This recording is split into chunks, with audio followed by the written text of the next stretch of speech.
Hello, everyone, and welcome back to the Erasmus Expeditions. We are here tonight kicking off a brand new two-part game of Eat the Reich. This game is going to be called O TannenBOMB. This is going to be the Christmas game, as you can clearly see if you take a gander around here on the channel. Like I said, this will be a two-parter, so tonight we are going to be kicking things off with part one. If before we do go ahead and get started, though, I want to go ahead and give the same warning that I give on the beginning of all of my games, and that is if foul language and mature subject matter are a problem for you, then you really should not watch any of my content, and this game chiefly amongst those. This is going to be exceptionally gory and very, very violent, and more than a little bit irreverent. Because the main goal here tonight is that we get to play vampires who are slaughtering Nazis. And I cannot think of a better way to celebrate Christmas, honestly. So that's what we're going to do. But before we do get to that, I want to pass things over to my players so that they can introduce themselves, plug anything that they may have going on, tell you where you may be able to find them on the internet or not. And then, yeah, we're going to punch this thing in the throat. I don't know what that means. But speaking of punching things in the throat, first up is Sarah. That was a beautiful segue. I liked that. That was Thank fun. you. Hi, I'm Sarah. I go by Alice X Ann on all the socials. You can find me on Mini Terrain Domain every other Tuesday after our lovely hiatus. You can find me here for at least another couple weeks, because we're going to be playing Fiasco. It's gonna be funsies. Otherwise, I'm really easy to find, so I'm super excited to be here. I'm glad I'm on a Christmas special. This is gonna be so much fun.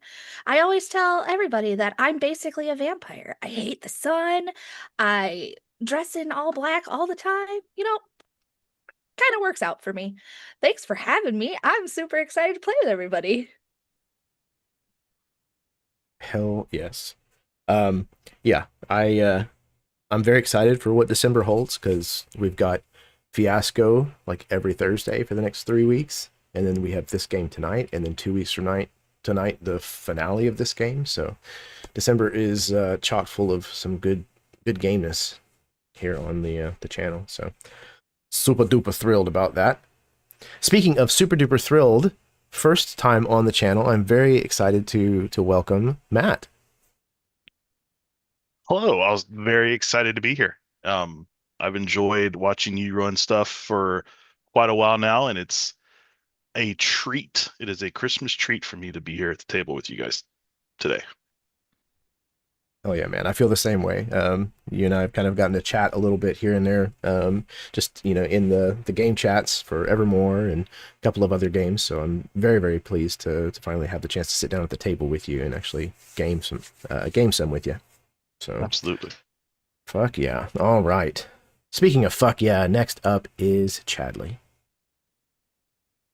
Hello, everybody. And you know what? Merry Christmas. I'm gonna be a positive little bean because in a couple of minutes I'm gonna be, the most ravenous vampire imaginable. So let's just be kind and sweet for the moment. Yeah, anywho, I play on this channel pretty much whenever Jeremy allows. And then you can find me over on Many Terrain Domain, typically every Thursday. We're on hiatus now, but come January, back at it, baby. I'll be with Jeremy, and we'll get right back at it. Other than that, I'm open for any tables. If y'all want to have me, feel free. Send me an invite. We're good. I'm gonna be playing a really gnarly vampire, and I'm excited about it, dude. I'm honestly like, this was a challenge, and I said, bet I'm gonna take it. Let's do it. Like, yeah, that's me. Have a wonderful night and watch us slaughter things. I mean, when on the outside of the can it says, play vampires, kill Nazis. I mean, like it's hard to take it a little more serious than that. Yeah. This game has a very good self-awareness to it, which is refreshing. I'm very much looking forward to this. Okay, speaking of very much looking forward to, next up is Paul. Hi, everyone. My name is Paul. I also go by the name The Raven Rolls, though I haven't done much in the last, it's almost 3 years now. Yeah, I had a son, and yeah, he's almost 3 now, so I've been a little busy, plus some health issues and stuff. So yeah, but glad I could make some time to play in this game I haven't played with Chad or actually almost all of you in a while. uh, so it's great. It's great to be here. So we introducing the characters, or You can. Yeah, absolutely. oh, okay. I'm playing Irina. She is from an old vampire clan. A lot of money, but she's like actually those damn Nazis destroyed her basically the rest of her family and pretty much her clan. So yeah, she has a bone to pick with them. So this is going to be a lot of fun. So Yeah, man, I really, really hope so. I've been looking forward to this for a while. I've been wanting to run a Nazi punching game for probably about 6 months now. You know, if you don't know the reasons, then you obviously don't live in the States. But yeah, so when this kind of came back up onto my radar, I was like, oh, you know what's better than punching Nazis? Eviscerating Nazis. So yeah, I'm very much looking forward to this. All right. Speaking of eviscerating Nazis, last up is Nathan. I'm not really sure how to follow that segue, but yeah, let's do it. I am Nathan, also known as Dimension 119. That's pretty much where you can find me on all the socials. I do have some Twitch clips floating around on Twitch, but I don't do a lot of Twitch streaming anymore. Most of my content is done through Two Beards and a Producer on YouTube. We talk about Project Zomboid and DayZ as far as survival video games go. Kind of review those, talk about some different mechanics in those and tips and tricks, things like that. Definitely would appreciate you guys checking us out. I am also over here on Erasmus Expeditions as often as I can be for a Jeremy game. Some of my most favorite D&D tabletop role-playing memories have taken place here. One of my favorite games / campaigns actually involved Sarah and Chad, so I can't wait to have this group back together and see what comes of this, because Dune was a doozy, and I will forever be talking about Dune to the end of my days. I am going to be playing Chuck / Gramps. If you guys were here for the expedition extravaganza not too long ago on Jeremy's channel, you guys saw Gramps back in Caldera. And I'm just going to be playing a vampire version of Gramps. One of the pre-gens definitely fit a cowboy-esque or cowboy-obsessed type character. So we'll see what kind of stuff Gramps gets into. Gramps is ready to suck. Again, file that under things that you only hear here. Yeah, I was really, really happy that you're getting the chance to reprise that character, at least in some facet or another. It was not something that was on my bingo card for this game, so I was very pleased. Okay, so it sounds like I did just want to check the stream. Sounds like we are actually live and everything is good. YouTube is being fucky on my end for some reason. I don't know what's going on, but you know, YouTube. So, sweet. In color, no less. Thank you. That's good. I think, without further ado, oh, there is one more thing I wanted to say. Fuck Nazis. So there we go. We got that out of the way. Mostly. All right, so are we ready to rock and roll? Let's do it. Snow was rare in Paris. But even rarer still was the presence of the goose-stepping assholes who now occupied the city of love against her will.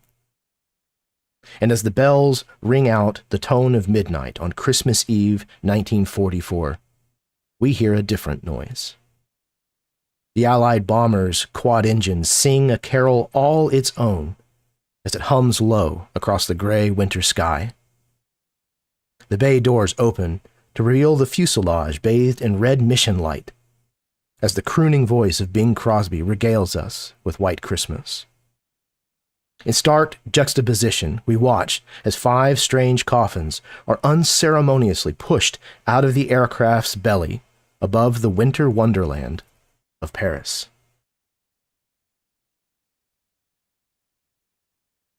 You have been dropped directly into a part of Paris currently being turned into a mock Christmas village. Giant conifers being strung with tinsel and lights, a hill for bobsledding, and even an overstuffed chair outside of Santa's workshop to take festive pictures on his lap. Each of you, if you would, please, describe where your coffin crashes and who emerges.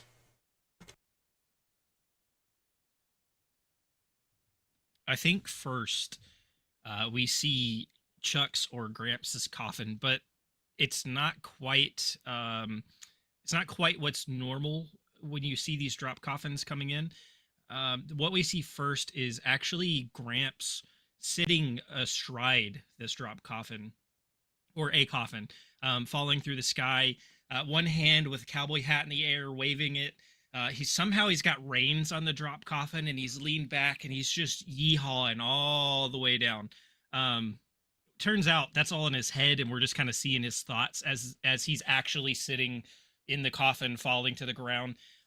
He's actually going to land on Santa's sleigh that's somewhere in this Christmas village.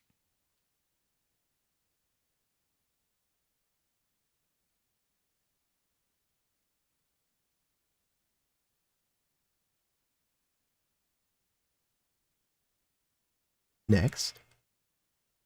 This is the part where y'all play vampires. Vampires. I believe that as this, steel coffin comes barreling down, when you get a glimpse of the inside, you see this woman, and she has this short pixie haircut, and she's just laying back. She can feel the wind coming through, and you can hear this very deep inhale as she's smelling the gunpowder, the sulfur, the smoke. And I like to imagine that her coffin lands and kind of sticks into what would be, the giant Christmas tree in the middle of town.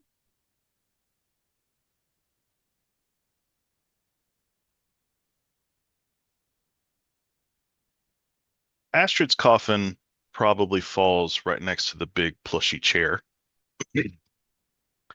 Pops open and out walks this tall, kind of lanky, blonde, dirty blonde, but like legit dirt.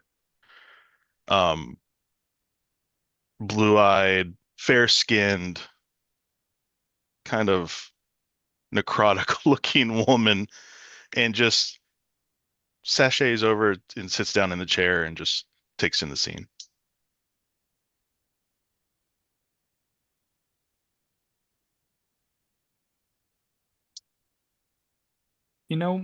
I think we see, as this coffin drops, this coffin is, I believe, made of stone, right? It has there's like a Gaelic knot on the front of the coffin's face. And as we see inside a tall, lanky man that seems to have not aged past maybe 40. Very proper pompadour, hair, everything, 5 o'clock shadow that will never go away because it's locked that way. And he, I think there is probably some form of, because I've always wanted to do it. There's some form of a hot cocoa stand somewhere in this village, and the coffin drops right in between it, and a surge of pouring hot cocoa goes everywhere. And as he kicks open the chains that are wrapped around this coffin, the steam that is erupting from the snow like gives this like dry ice smoke screen as he's walking out of the coffin. And he just like gives this like hug of his collar, dusts off a shoulder, and then just like looks over, ready for whatever is coming. Like he's excited for this moment.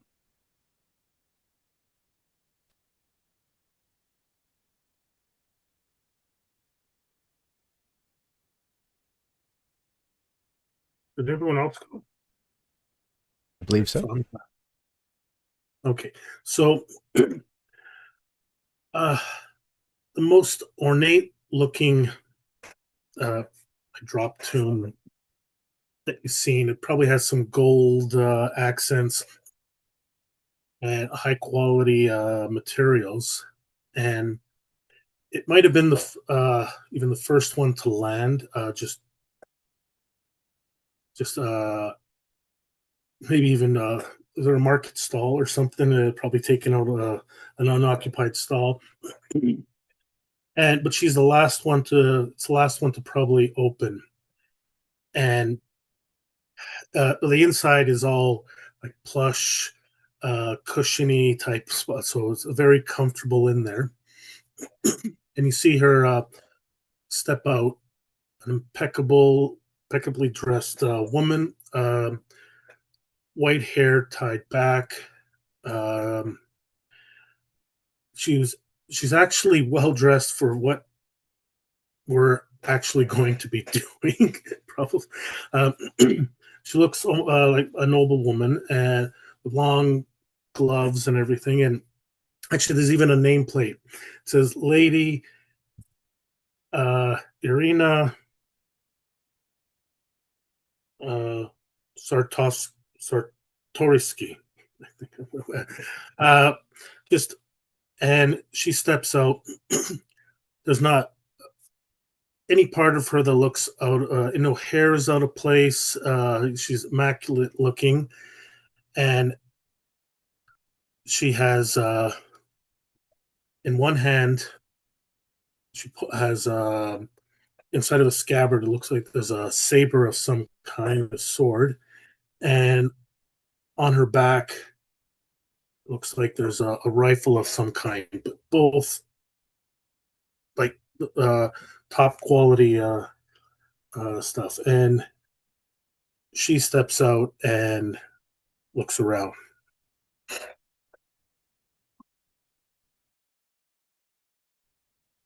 So the first thing that we see as these coffins are like slamming into these various places around here, the moment that we aren't privy to because of the coffins being still closed, or that when you made impact with the ground or wherever it was that you slammed down, you were pulverized. And by design, the vials of specialty blessed nun's blood that were affixed inside of these coffins shattered upon impact as well, instantaneously revitalizing you as your bodies knitted back together and you were able to burst or step out of your coffin into this Christmas co-op, if you will. All around you, you can see that this place is currently being winterized. This Christmas village is kind of being created before your very eyes. And you can see two different groups of Nazis already. You can see the tinsel squad, the Lamenta, as they are decorating strands of lights and tinsel onto the various places that have already been hit with snow and ice from the other squad, the snowblowers, as they have these large cannons and they're just kind of blowing ice and snow onto everything, causing it to take on the appearance of a maybe a more alpine locale. So, in our first scene, your objective is going to be escape the Christmas village and get your bearings. I'm going to bring up some stats here on the screen. So we have an objective of 6. There are 2 threats present. The Tinsel Squad is a threat of 5, and the Snowblowers are a threat of 6. So what we're going to do is each one of you, it doesn't matter which order that you wish to go in, basically describe how it is that you are going about achieving this objective. We're going to determine what stat best fits that, and you're going to roll that after you gather your dice pool. And then we get to allocate dice towards the various different, what's the word? Not currencies, the various different trackers that we have going. So when you roll, only 4, 5s, and 6s count as successes. 6s being criticals. They count as 2 successes. You can spend successes to either bring the objective marker down, which is the 6 here, or you can attack a threat directly, which will eventually take the threats off of the board. You can defend against the attacks from that threat. You can drink blood, or if you get a 6, then you can activate a special on your sheet. So, does anybody have any ideas about how they want to start the bloodbath? I have one to get us rolling. Please. Astrid will hop up from her comfy chair after seeing, the people blowing and the people tinseling, and walk back over to the coffin and kind of just pop her fist against the door, and on like a swing arm door pops out, and she grabs her machine gun and just starts probably into the snowblowers, because I don't know, snowblowing seems more dangerous than throwing tinsel around. Fair enough. Okay, so that sounds like that would be a shoot. Yes. So what is your rating in shoot? 2. 2. Excellent. Okay. And then your machine gun is one of your pieces of equipment? Yes. Do you want to use one of the uses of it? Yes. Okay, cool. So that should give you a 3rd die. Yes. There's sometimes conditions with the equipment. Enemies in cover. Enemies in cover. Okay, I don't think these guys are in cover, so I don't think that necessarily applies here. But okay, you will roll, unless there's any other ability or objects that you want to utilize, then it sounds like your pool is going to be 3. Okay. Yeah, I think that's what we're going with. All right, perfect. And then the snowblowers, they have an attack of 4, so I'm going to roll 4 dice for them.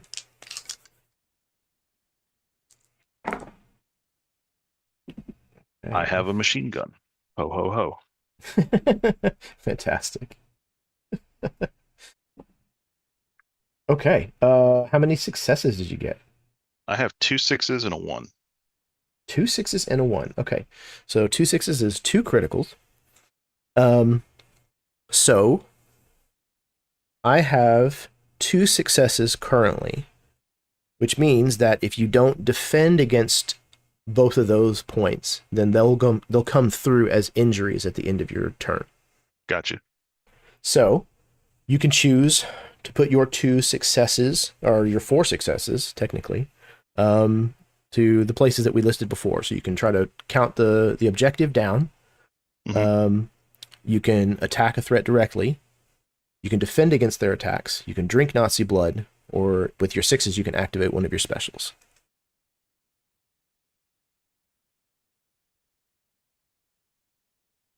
Any of those tickle your fancy?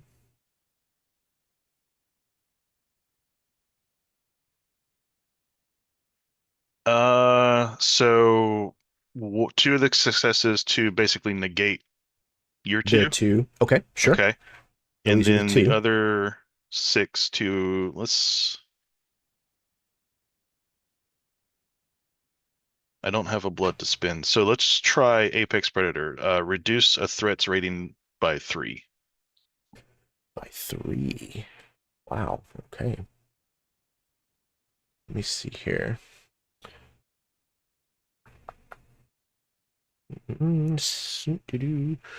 Okay, so they are threat to number 2. They're going to go from a 6 to a 3. All right. So you pop this machine gun up out of your coffin and you whirl around at these snow blowers. And they turn around just as you start firing, trying to scatter as best they can. But you are absolutely just pulverizing several of these Nazis, sending them flying. And several of them try their best to point these like frost cannons like in your direction, but you're just laying down way too much fire, and they have no choice but to try to go for cover as best they can. So what does your Apex Predator look like? How do you basically like have the threat of these off the bat? So Astrid has the parasite soul of a wild predator nestled around her heart. She was shot down in the last Great War in the cold, barren land, North Siberia. And that apex predator, incidentally, if they believe the stories she tells, she was shot down by the Red Baron right after she got the killing blow on him. So they both, it's a give and take. But in in her desperate attempt for survival, she was hunted for weeks by a Siberian tiger. Eventually caught her. They had a knockdown, drag out fight, and one thing led to another. Next thing you know, she's got this tiger's parasitic soul attached to her heart. So when she invokes her powers, it is the spirit of that tiger that just, her body jerks back as this giant tiger just leaps out of her chest and just starts running around the battlefield and just fucking everybody's shit up. There's Nazis screaming left and right, and as tanks and hoses to these guns are like being ripped to pieces by this Siberian tiger's like claws, there's just like these gouts of like steam and like ice and snow just like erupting all over the place as this chaos is starting to unfold around the rest of you. All right. We got the threat knocked down by 3. Who's next? So, if I can, Jeremy, if you'll allow it, I would like to somewhat retcon where Gramps landed. Certainly. And not have crushed the sleigh, but have landed somewhere near it, maybe crushed the fake reindeer that was attached. What, if that's allowed, what Gramps would like to do is see if he can find something he can attach this sleigh to, and rig us up or fix us an escape vehicle for the rest of the group. Okay. So that sounds like maybe a search roll. What do you got in search? I can do search to find it for sure. Okay. So do you have anything equipment-wise or ability-wise that you want to try to add to bolster your dice pool? I do not think I have anything that would allow me for search. Okay. I have an ability that would help me later on if I get to fix it. Or Okay, attach it. fair enough. Yeah, I have a tool belt that would like help with jury rigging. I assume that would come in the fix or putting together stage. Makes sense. Okay. So, while you are searching, however, this tinsel squad is going to be trying their best to do you in. Their attack is only a 2, however, so let's see what they can manage with that. Go ahead and roll your dice pool up. Well, I do have 2 successes. I got 1 success. I also got a 1, which would activate my Corpse Eater ability, which gives me 1 blood for rolling a 1. Okay, excellent. So, do you grab one of these, of the snowblowers that like this tiger has like discarded as like a little snack to go? I think so. I think that Gramps is kind of digging around, looking around. He's throwing stuff to the side, looking for something, anything that he can uncover to hook this sleigh to. And he just turns and just spits what should, based on his dress and his cowboy hat and like the just the all around Wild West style outfits he has, you would think this would be like a wad of tobacco he spits out. But it eats away at this piece of metal, and just so happens that one of these snow blowers was getting thrown towards a street sign, for example, and he was going to hit the street sign, and Gramps just happens to spit this wad of acid at the street sign. Street sign falls over, and this dude falls right at Gramps' feet, and so he just lowers down and just digs in. All right. So you spent the 1 success on gaining some blood? Or no, that's just a natural ability. It's a passive, right? Yes. Okay. I will spend the success, I think, on, I guess, trying to find whatever is fixing. So okay. I don't know if that would go towards the objective or... Yes, I would say so. Yeah, so it's going to lower the objective from a 6 to a 5. All right. However, that does leave 2 unanswered attacks from the Tinsel Squad. So,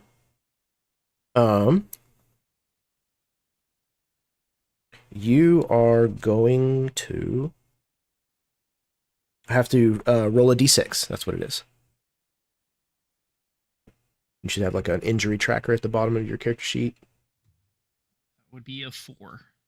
A 4. Okay, so you'll take the first level of injury that's associated with a 4. And what is that? Limping. Limping. Which okay. Gramps is already doing anyways. Who are we kidding? No, he's limping with his good leg. A leg. little bit more now. Awesome. Okay. And then you roll it again for the second wound or injury. That's a 3. Is that the same category? It is. Okay, so now you get the second level of under that column. All right. Well, that's crawling, so I guess they did Oh get my Gramps' God. good leg.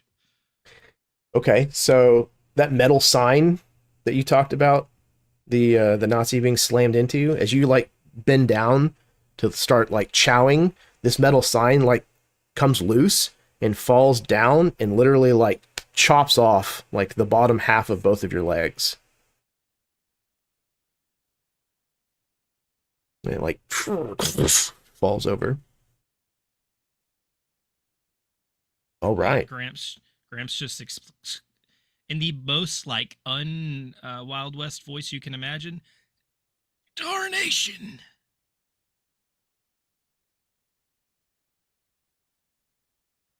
All right. Who's next? I think that Balor is, now that he's kind of got his bearings and he kind of knows where he's going, you watch as from the suit that he's wearing, and it's like one of those like very I would say like almost like a Irish or like British, very like Kingsman level, right? Like very tailored, very like from his coat, like one of the coat pockets, you watch as he pulls out like a full-on Bowie knife, right? Just ready to go.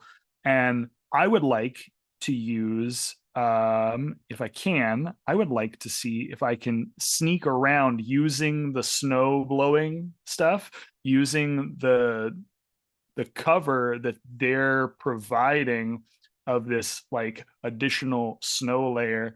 If I can somehow sneak around in the cacophony of all of this chaos and then just take a couple of them out in that as we go.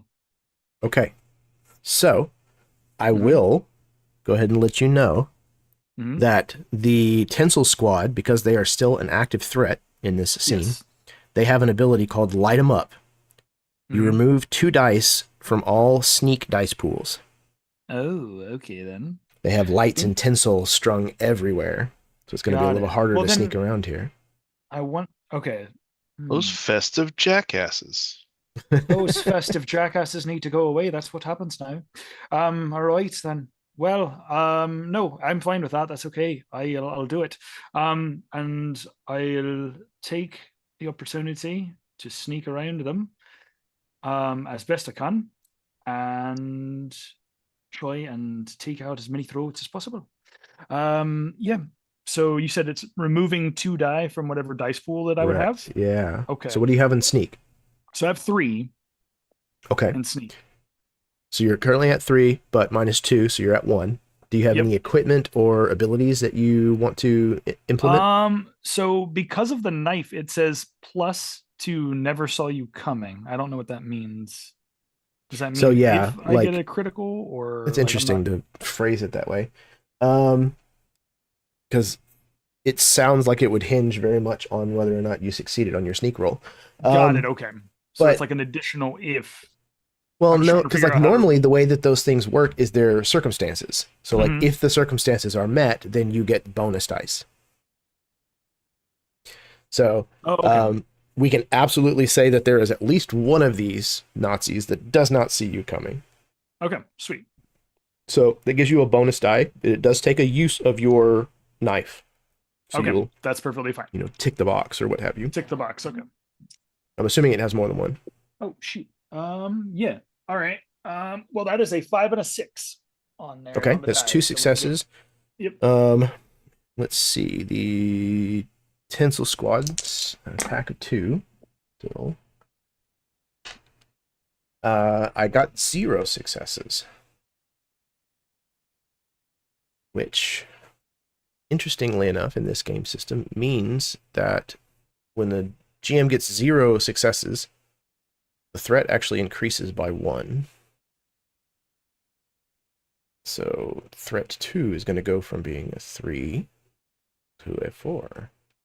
Something about this Tinsel Squad just got a little bit more dangerous. But dangerous. There is no threat to you. So you don't have to worry about like defending against the attacks of them at all. You said you had 2 successes? Yep, 2 successes. Okay. And How do you want to spend them? One was a 6. Okay. So that could be a crit. I would like, yeah. So what I'd like to do, and I can spend them on abilities or advances. I'm trying to figure out how mechanically things work. So yeah, on your successes, you can spend them to lower the objective, which ultimately is what ends up getting you out of the scene. Okay. You can attack one of the threats directly and lower one of their ratings. Eventually, if they get to 0, they'd be like taken off the board is the idea. You can defend against incoming attacks. You can drink blood, which gives you blood to then spend for a lot of the abilities that you have. Okay, yeah, okay. And then a 6, because it is a critical, you can either use that as 2 successes, or you can trade that in and activate one of the specials that you have. And then the specials are considered like the abilities, right? Anything that is a special will say it'll have that special tag with okay. it. Yeah. Okay. Okay. So yeah, I'll use the critical to get the special. And then I will drink the blood of one of those enemies that I killed. Okay. Right? So what is the special that you're activating? So the special that I activate is called Back Pocket Hex. It allows Okay. me to reduce a threat's attack rating by 1. So if the Tinsel Squad is still out, I'm going to go ahead and then, like, I think what it is like Balor sneaks into this space. You watch as the Bowie knife goes in the neck of one of the snowblowers, and then he turns the head 180 degrees, pulls back, rips it off, and then drinks the blood, and then immediately takes that knife, flings it into another guy, and then pounces on top of him.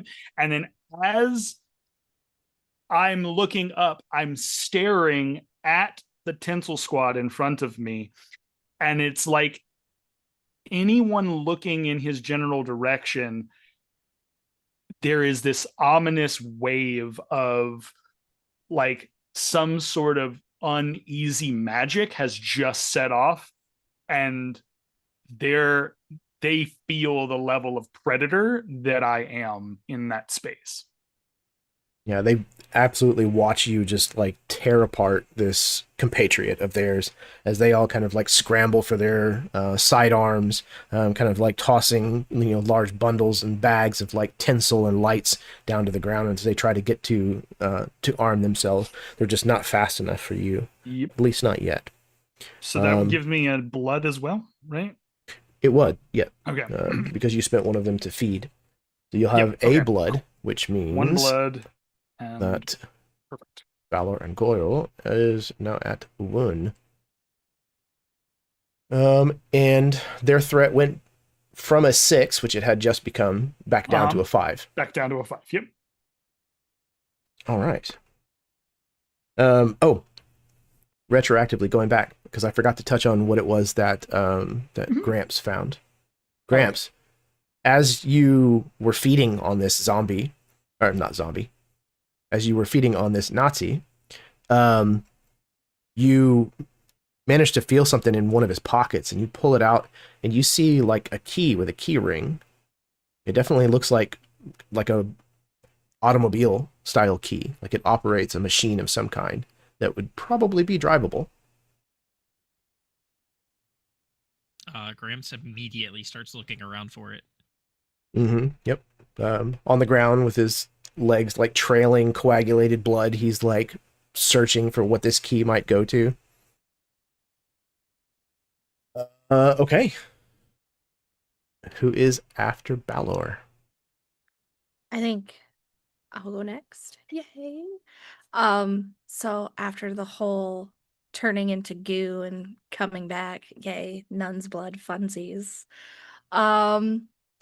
You see Eliza, her shoulders roll, and her tips of her ears kind of twitch because she's listening. Okay, somebody's fighting over here. Somebody's fighting over here.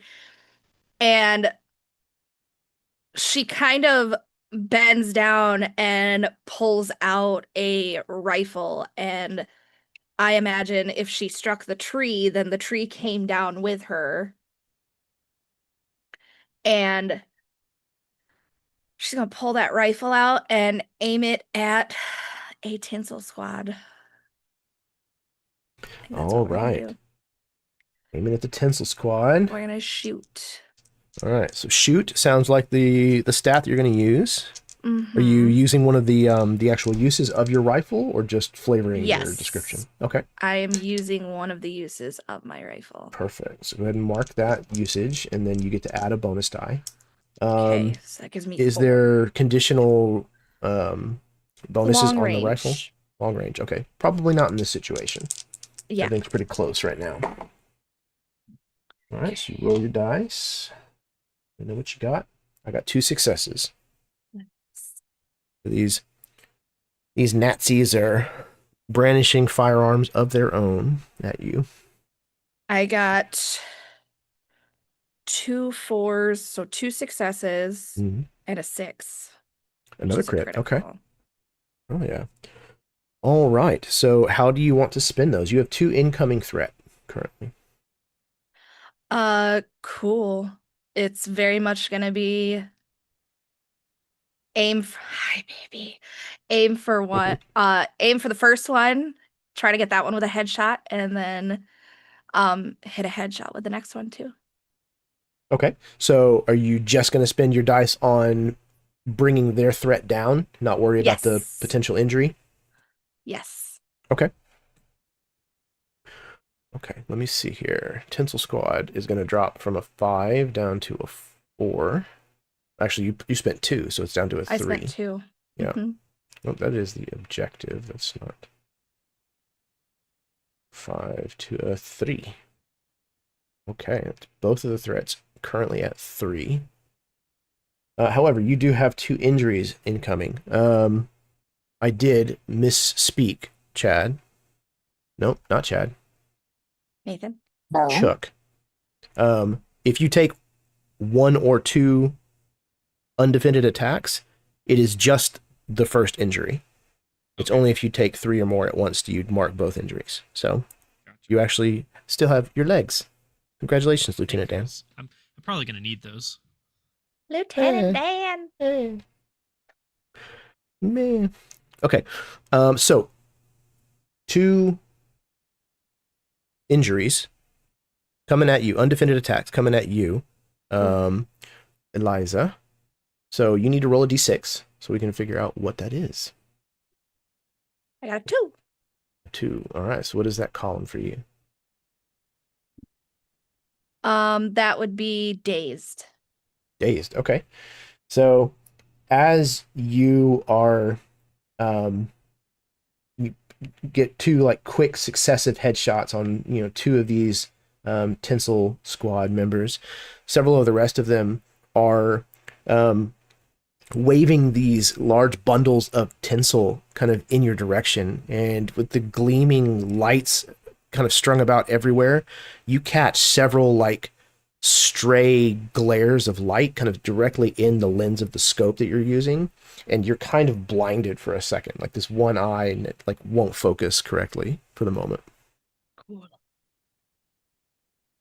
Can I point out that I love the fact that we have different injuries for each character, or at Mhm. least some of the injuries are different? That's awesome. Mhm. Yeah, that's a really cool aspect of this game.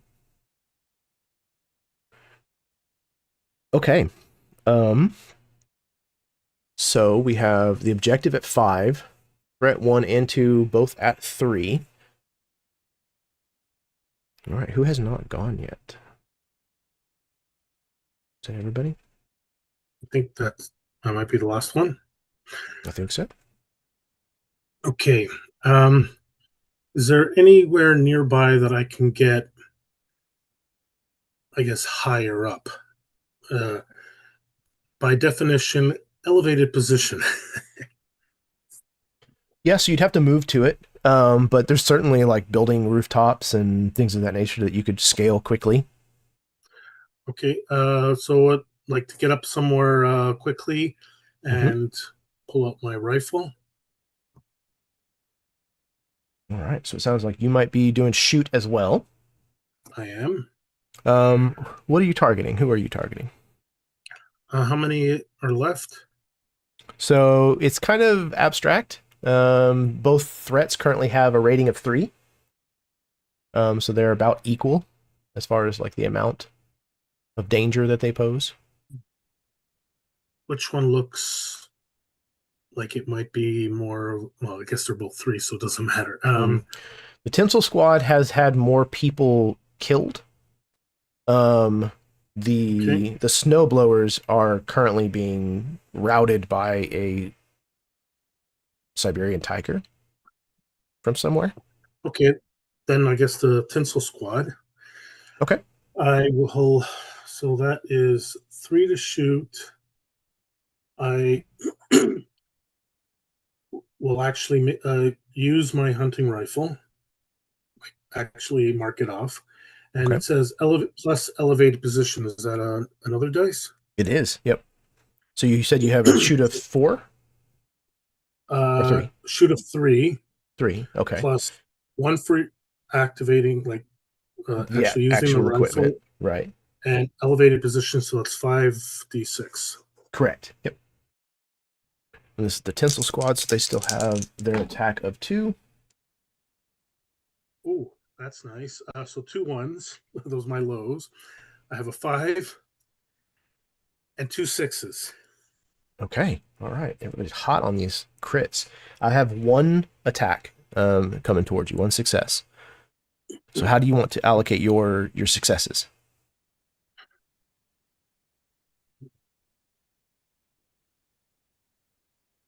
So one of them, I'd like to activate my special. Okay, that'll be one of your so 6s. Under my abilities, it says Deadeye Shot. There is no cost. It says when you use the ranged weapon. Mm-hmm. Yep.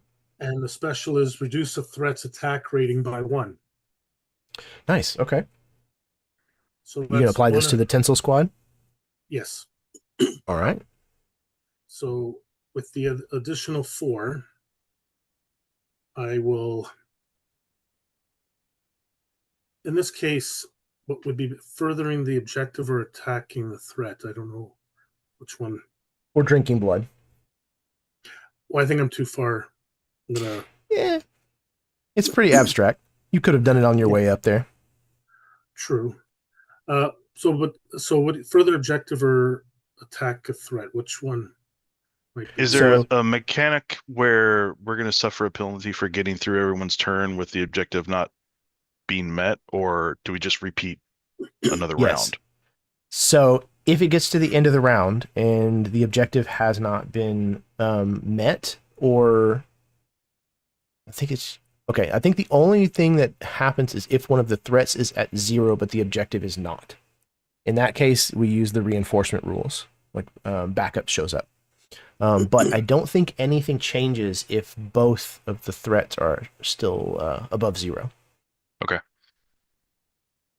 Okay, so the threat is now, the tinsel threat is at what?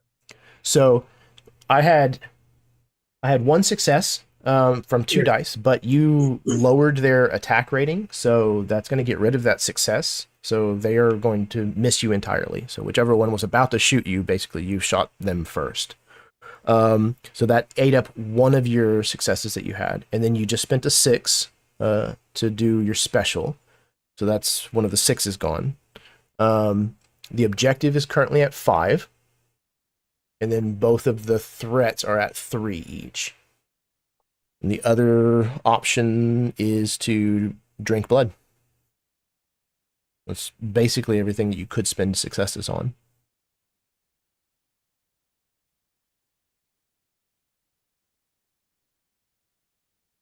Uh-oh. Did he freeze? Yep. Ruh-roh. Well, it's, she's up in that tower. It's cold. Exactly. All right, hang tight, everybody. Oh, there he is. Can you hear me now? Yep. You got us? Okay. So, okay, sorry, because I didn't hear. You're good. So, Yep. so if I attack the threat, if I use one of the dice to attack the threat, that reduces the threat?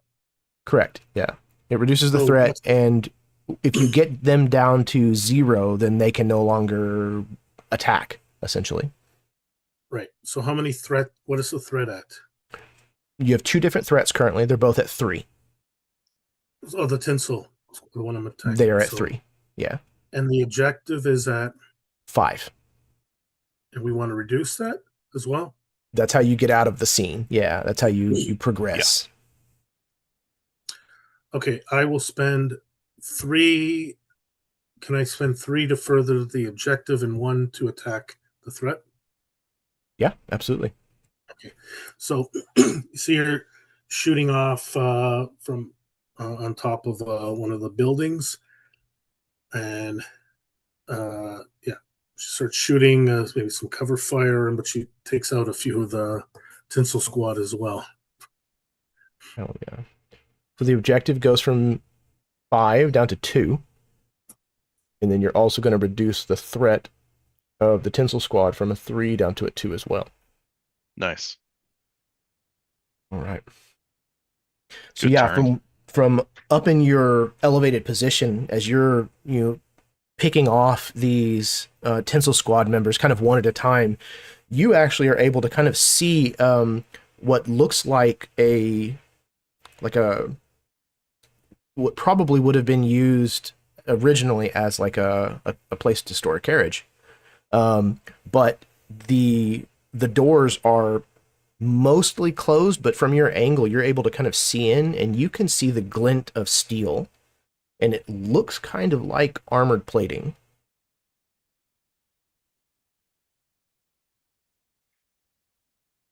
Okay.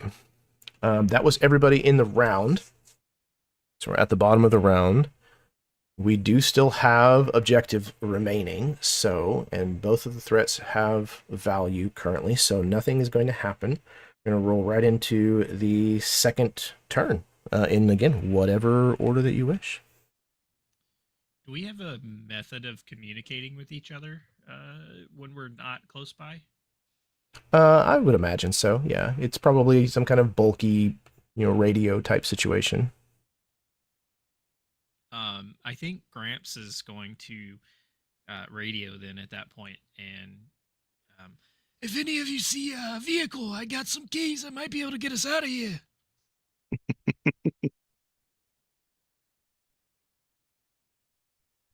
Upon hearing that, I think that that Balor would be like, "Oh, you need a ride then? Well, I'll keep an eye out." And as he says that, literally stabbing a dude in the eye and pulling it out of the head, as I think that I'm gonna attempt to keep hacking away at that objective, but I'd like to.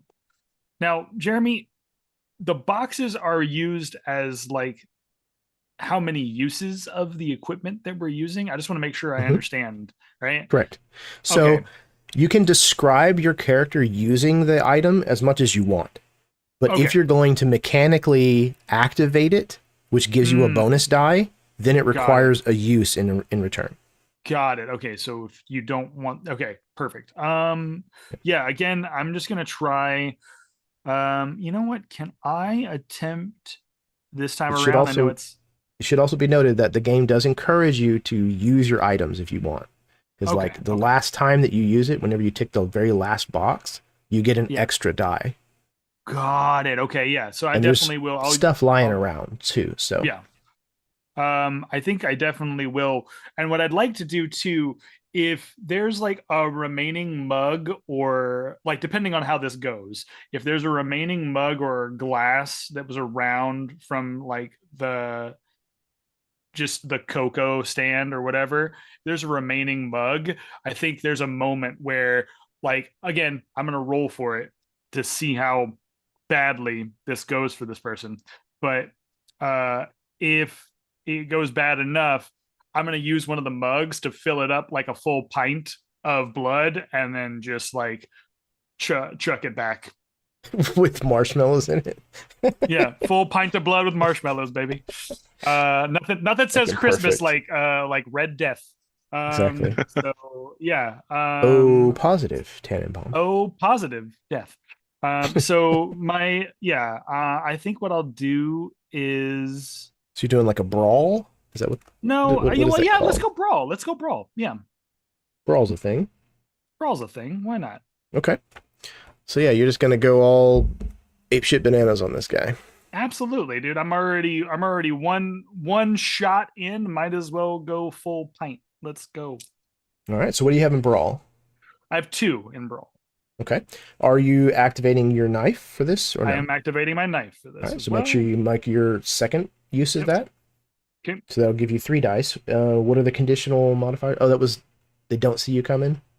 Yeah, and I think at this point they do. If I use sneak, I'd probably get an additional die on that. Right. But, so yeah, it sounds like 3. This is still Tinsel Squad, right? Tinsel Squad, yep. All right, so they only have an attack die of 1 currently. Yep, and then can that also go toward the objective lowering as well? So you get to choose how you spend your successes. Got it. Okay, perfect. Understood. Yep. I did not get any okay. threats, so there's nothing coming Okay. from my end. Okay. So, okay. So if I got a 3, that's a miss, and then I've got a 5 Correct. and a 6. Okay, so it's 2. Well, it is a success and a critical. So Okay. you can Success and a cash critical. in the critical as 2 successes if you want, or you can use it to activate a special. Let's do. Oh heck yeah. Actually, yeah. Let's have fun. Let's just have some fun. I'm gonna spend the blood that I just drank Okay. to then activate Phantasmagoria. I love it. Okay. So as he downs this pint from, I think he's gonna look out at the remaining people, like the remaining Nazis in this area, and it's going to allow me to conjure a nightmare illusion in the area immediately around me. And then, so what I think is going to happen is you watch as there's a strewn of bodies from where Irina has attacked, I've attacked, everybody that is dead. I'm going to do an effect as much as possible in the area to make it seem as though they are rising from the dead in my favor and like coming to my aid so that it absolutely terrifies them, and like they'll be lifting their snowblower guns back up, all that stuff, but it's just full on zombie level, no heads, everything. Perfect. And he looks holding the mug. Right on. Well, would you like to keep going? Or you can run now. All right. Again, trying their best to get to their firearms and put an end to the abomination that is you. But they are absolutely transfixed by their former compatriots rising up from decapitation and other impossible wounds to survive. And they are turning and blowing ice and snow at a random building where they think they see someone, where there is actually no one. So it sounded like you had 3 successes? 2. Or was it just the 2? 2 successes. 2. Yep. Mm-hmm. Oh, you had a 6 and then another a success, 6 and right? a 5, so it'd be 3. Yeah, so that's 3. Yep. Yeah. So where do you want to put those? Let's do we got a 3 for the snow. Let's take the 2 out in the objective. Okay. Yep. Use the 2 for the objective, I think, and then we'll take one out for the snow blowing crew, right? That's the one that has the 3 still. Yes, the snowblowers are currently at a 3. Yep. So we'll take 1 out from there, and so it'll be a 2-2, and I think that means that the objective is a 0 now. The objective is in fact a 0. Yes. What that means is at the end of this go around the table, we will exit the scene and move into the next scene. So, as far as furthering the objective, what you see, Balor, as you are threatening these individuals, one of the Nazis stumbles backwards, trying to get away from one of his deceased friends, and actually trips over the body that he thinks he saw rise. He falls backwards and he tries to grab a hold of something to stabilize himself, which is actually the door handle to this like carriage that is carriage storage place that is somewhat open. And he uses that to right himself, slipping in the ice, and then he turns and just runs down the street. But as he does so, he pulled that door a little, and as it creaks open, you see a vehicle inside of this little garage, if you will. This thing is absolutely a vehicle commandeered by the Nazis, It looks like it might be Russian in design, but you can see that it is a snowmobile. It is fixed with 4 sleds. It looks like it has some angled armor plating with a small window in it, and a gun fixed to the top. And then mounted on the back of this machine is a motor with a propeller. That seems to be what gives it its oomph. Oh, we getting that. Yep. I think there's a moment where he looks at it and he's like, "Oh, Gramps, I think we'll be needing your keys."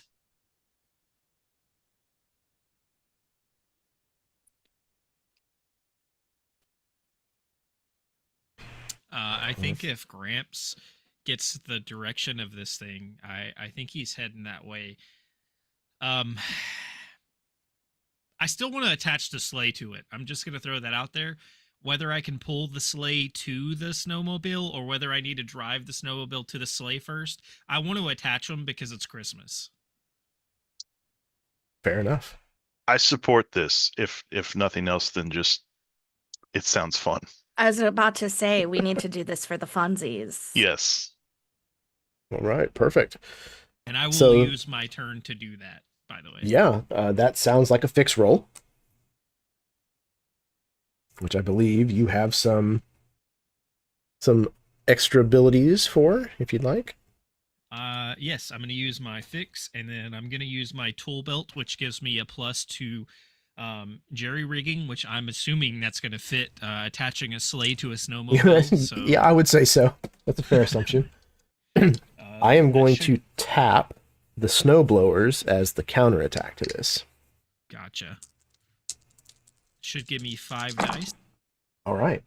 Beautiful. Go ahead and roll that up. Gross. I've got 2 threat coming in. I've got a 6, so that'll give me 2 successes there. I've got another 1, so somewhere in this process, I think that as Gramps is heading to get the snowmobile first, one of these guys that Balor has scared and frightened and is trying to run away, Gramps just clamps down on the neck of one of them as he's passing by. And it's not even like I'm going to stop and have a quick little meal. It's I'm kind of limping running by. I'm taking a bite and just a chunk of neck comes with him. Excellent. That's me getting blood from the one I rolled as my corpse eater. Yep. And then it's 4, 5, and 6 that are successes, right? Correct. Mm-hmm. All right. So my other 3 are 3s. Okay. So And there is a way to heal as well. I don't remember what that is. I think at any time you can spend blood to... It's 3 blood, I believe, though. There you go. I've got 2 at the moment. Okay. Thank you. So I did have 2 threats coming at you. You said you had spent 3 on...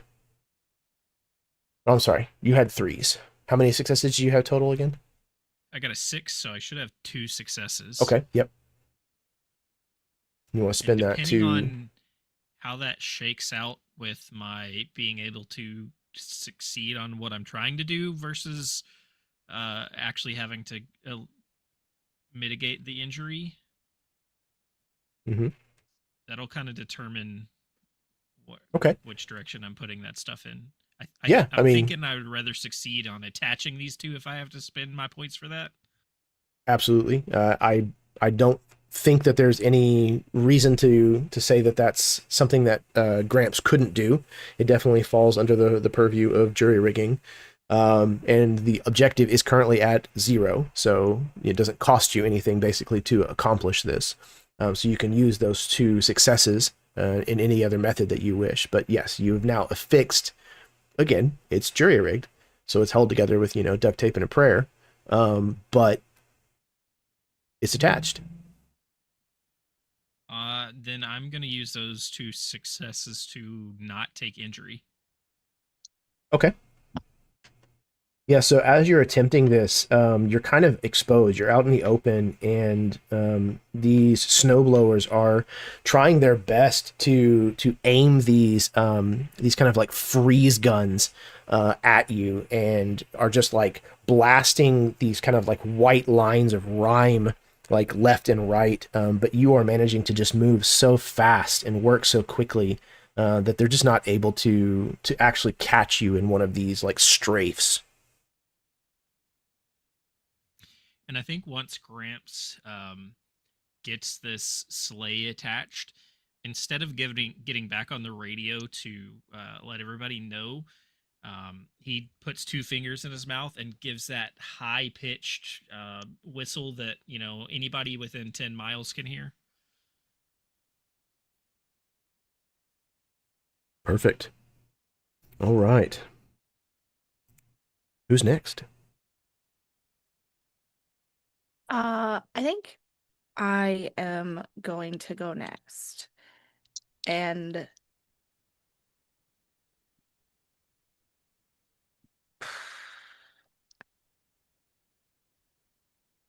depending on my successes, I want to use one of my advances. So you can't use the advances just yet. Mhm. The advances are things you have to unlock later in the game. And in order to earn those, you have to drink the blood of an Ubermensch, which is kind of like a mini boss. Okay. Okay. Oh, and So then you mark it's one coming. of them and you have access to it? Correct.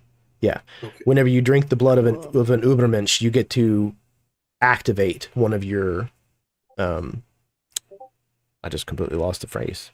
So Advancements. the one I like, I have to first drink the blood of Newmensch, and then I have to spend 2 blood to actually use it.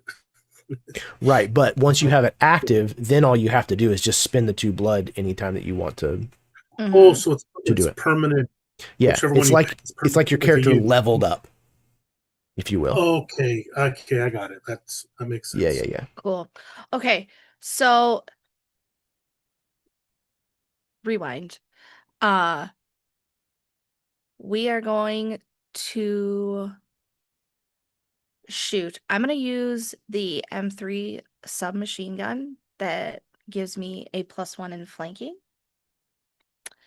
Okay. Yeah, absolutely. I'm going to do a use of that, so that will give me 5 dice. Okay, so yeah, you kind of, work your way around to the side where some of these guys are starting to like fall back, trying to get away from this gore fest that is unfolding in Christmastown here. But you manage to work your way to the side of them and then open fire. You are shooting the Tinsel Squad or the Snowblowers? Snowblowers, all right. They have an attack of FOA. So let's see.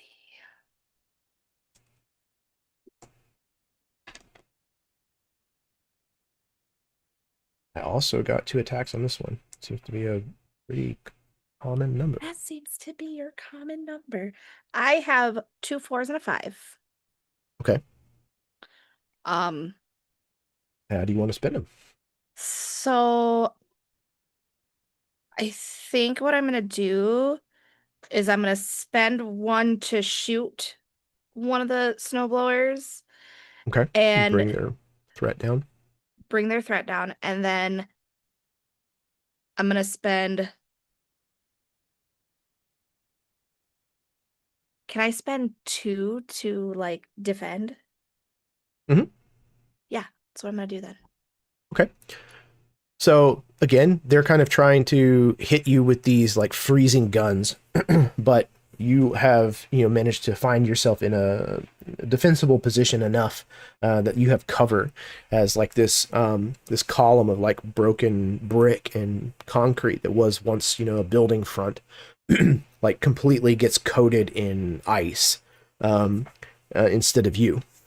But you manage to shoot several more of these snowblowers, and they are almost completely diminished.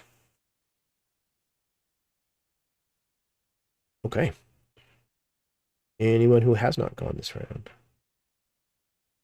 Astrid would, a fighter pilot. She's got great situational awareness. Mhm, mhm. She's gonna get a lay of the battlefield and realize that we need to uh, basically get any groupings of Nazis like spread out so everyone has room to maneuver to get to where they need to be, and have some cover to get where they need to be. So I'm gonna ask a question. I know it's been loud and scary and stuff, but would it be fair to say that there's animals around? Maybe like squirrels or Sure. birds or pigeons? We're talking about Yeah, Paris here. absolutely.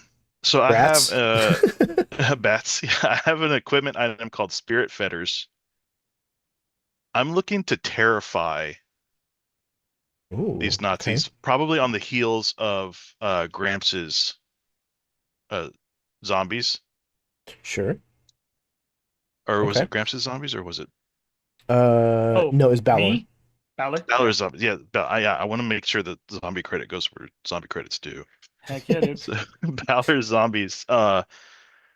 These spectral chains just erupt from Astrid's fingers and branch out and touch any living animal within 15, 20 feet, Mm. and they start to glow with this ominous, eerie light and turn this, you know, a cute chipmunk is now this ferocious rabbit looking whatever, whatever's going to give a Nazi nightmares at night is what this thing turns into. And so my intention with this is just to sow chaos amongst their ranks, Hmm. get them to question all of their life choices, especially all the life choices that brought them to this moment. And Exactly. uh, their dedication to the Fuhrer is kaput. They want to run away. So my Terrify rating is a 4. Okay, perfect. The Spirit Fetter's equipment use gives me a 5, Hmm. and the condition on that is animals, and it has 3 pluses. Oh my God. Okay. So that is 8 I think if I'm dice? understanding the system correctly, that is Yeah. 8. Okay. Holy shit. Yeah. These pigeons and rats are fucking terrifying. I have 6d6, so we'll do the first 6 now. Okay. That is a 1. That's a lot of 1s and 2s. All right, so these go away. These I've stay got with me. 4 attacks that I rolled. Apparently, they are not happy about your menagerie. Apparently not. Okay, I have 1, 2, 3. I have 3 successes and a crit, so a total of 5. Right. Oh, Um, yeah.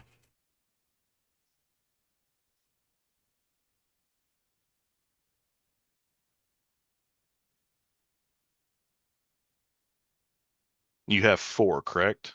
I have 4. Yeah. So that's a potential of 4 damage. So it would be, yeah, it would qualify for the 3 or more. So there's basically like Yeah, 2 types of injuries. It's a 1 or a 2 or 3 or more. 3 or more would make you check both boxes in a column. gotcha. Okay. I'm going to use 3 to negate 3 of my successes to negate 3 years. Okay. All right. So So that that takes you just down to leaves 1. 1. So I would Mhm. be taking 1. And then you have still 2 that you can spend. I still have 2. Is it gain 1 blood per success? I believe so. Yep. Okay. Man, So you they are drinking at twice? a. Actually, no. I'm going to use the.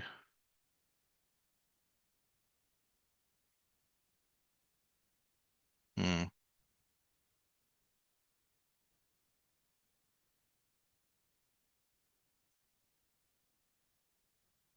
Yeah, I'll use. Okay, yeah, I'll use the success to, or the 6 to activate the Apex Predator special again that reduce threats rating by 3. So take down Okay.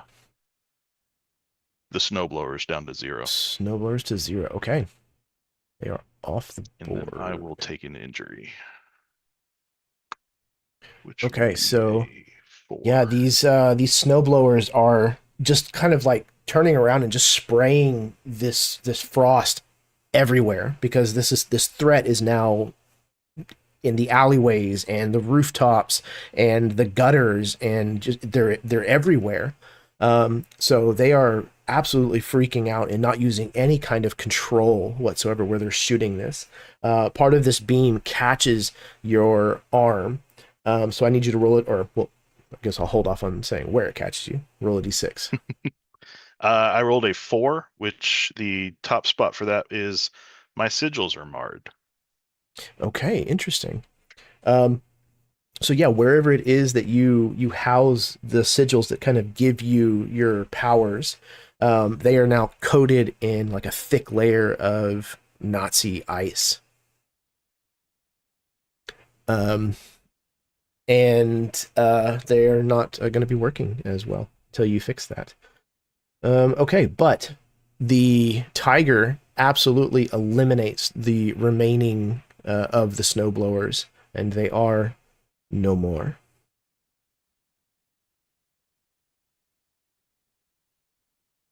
And you got some blood.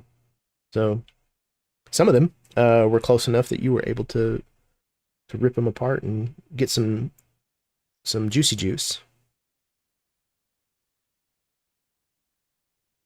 I guess I'm the last one. Maybe. I believe so. So we still have a 2 threat. Correct. Yep.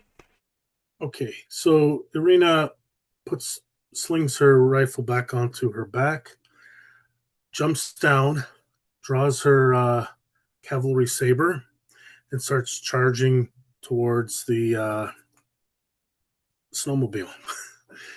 And along the way, hopefully, have some fun. So let's see.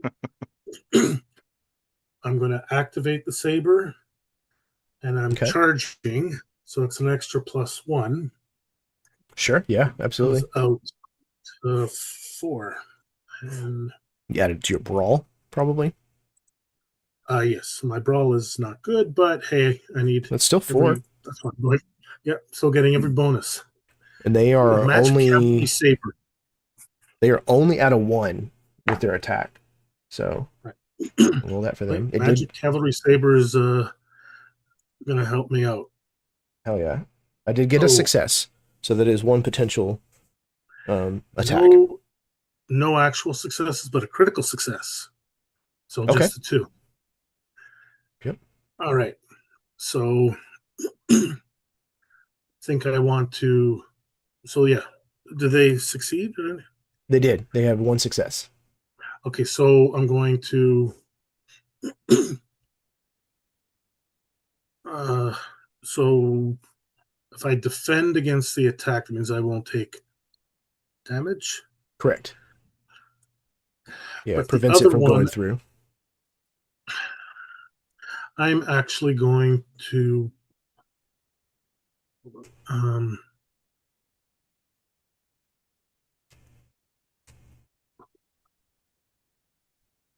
so I'll save that.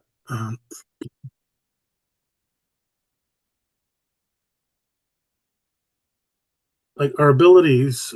Oh, pay for abilities. That's up there. Okay. Actually, you know what? I'm going to just attack the threat. It's at a 2. You said it is currently. Yeah. Okay. Then I'll just. Actually, no. You know what? I'm not going to attack it. Sorry. I'm going to drink Nazi blood. Okay. You want to use 1 to defend and then 1 to drink, or do you want to use them both to drink? 1 to defend and 1 to drink. Okay, perfect. So you'll end up with 1 blood. Oh, I am behind on this. Uh-oh. Somebody else had a blood too, yeah. Irina, that's your first, I think. Balor, yes. You're at 1, or did you spend yours?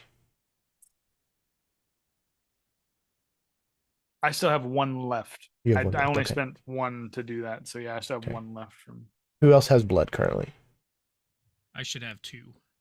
You should have 2. All right, Chuck should be at I think you think 2.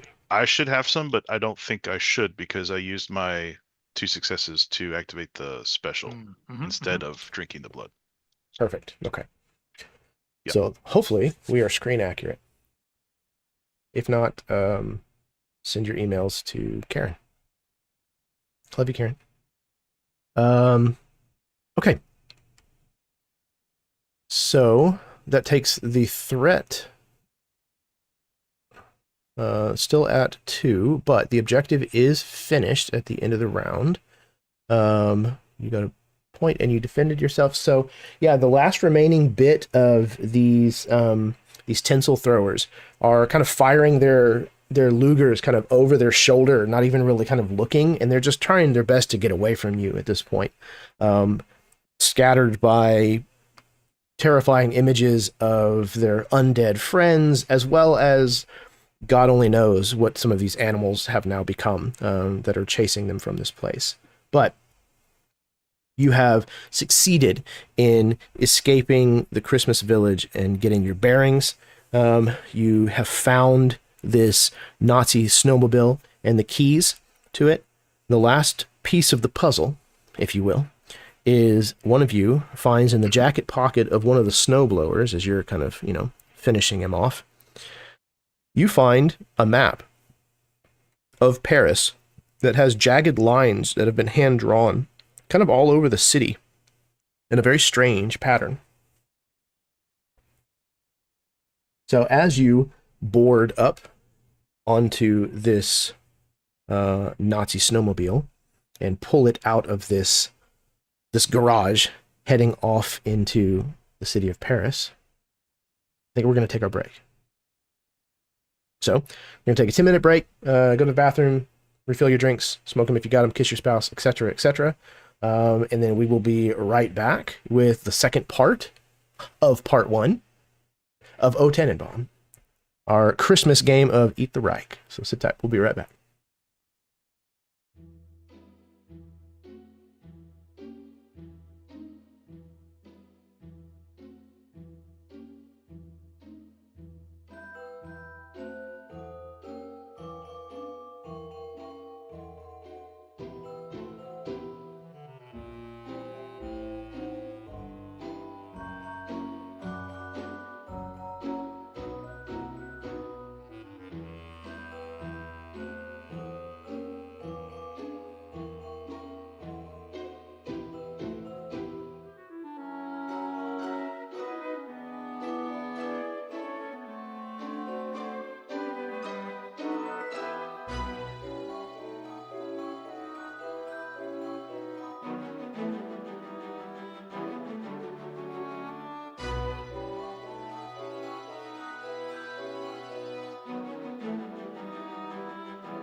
Hello, everyone. Welcome back from the break.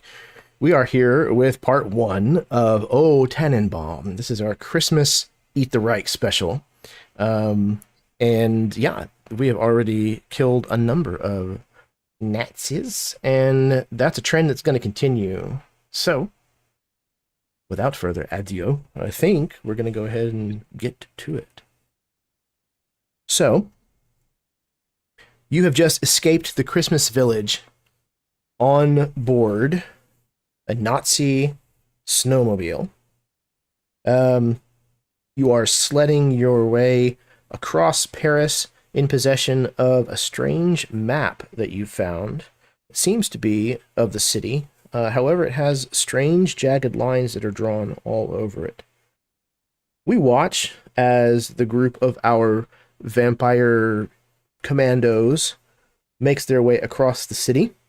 And we also are able to see from the audience's point of view, as there are not one, but 2 tanks positioned with vantage points looking out over the city, and we watch as both of them receive the communique of what has transpired and clock your snowmobile as it crosses the city. So, we are now in a new scene. The objective in this scene is to avoid pursuit and get across town. That objective is coming in at a 6, once again. And we have 2 challenges, or not challenges, sorry, threats. This is going to be basically one tank and then the other. And both of these are threat 8.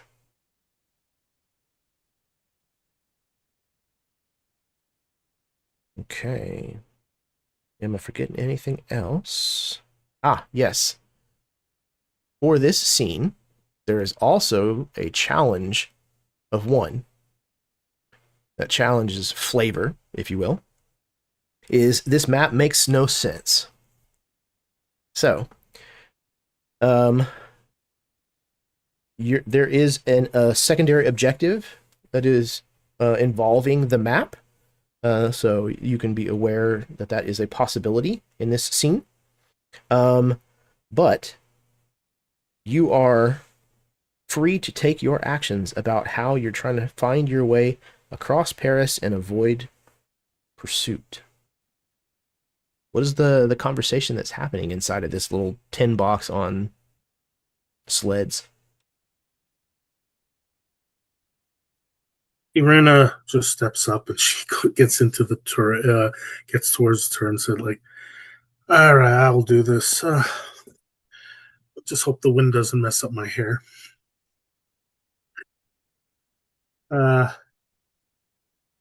And let's see. So she is gonna. So, what kind of weapon is this? Does it have a long range on it, or? I mean, it's a decent. I mean, it's a a mounted machine gun, so it can reach pretty far. Can it reach the tanks that are coming towards us? Absolutely. Oh, good. Now,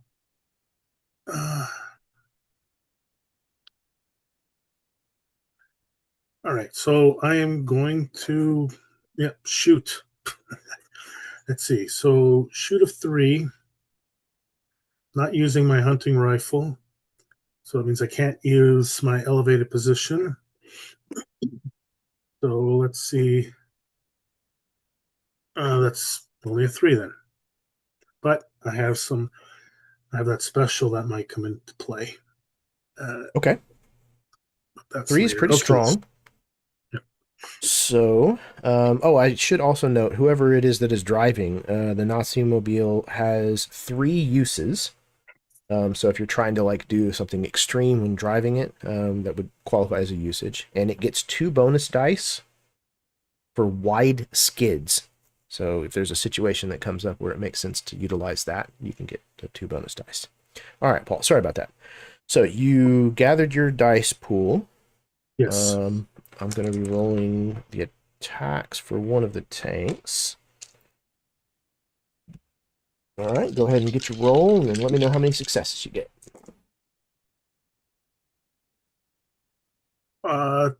2 successes. Okay. Out of the 6 attack dice that I rolled, Sorry. I only got 2 successes. So Okay, since I was going to do this before I heard it, probably not a good idea, but I'm going to do it now. First of all, are there any old buildings? Any old buildings? Yes. Yeah, probably. Yeah, I would imagine so. Okay. So basically what I'm looking is night, one of my ability, because I had to pay for the ability. So I don't know if that would have given me an extra dice roll, because the way, so I don't know how this works. So spend 1 blood, and I was going to spend it. So summon a swarm of bats under your control. I was going to, but it says plus for old buildings, so I don't know how that. Perfect.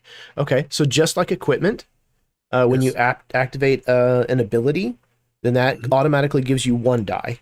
If you meet the situational circumstances that are listed in the parentheses, then you get that many bonus dice in addition. Okay. So yeah, you would have the 1 for the activation of the ability. You spent the blood for it. And then you said old buildings has a 2 pluses with it? Oh, just the 1. Just 1. Okay, so then you get 2 extra dice that you didn't roll. If that's okay, if I can use that. Then. Yeah, absolutely.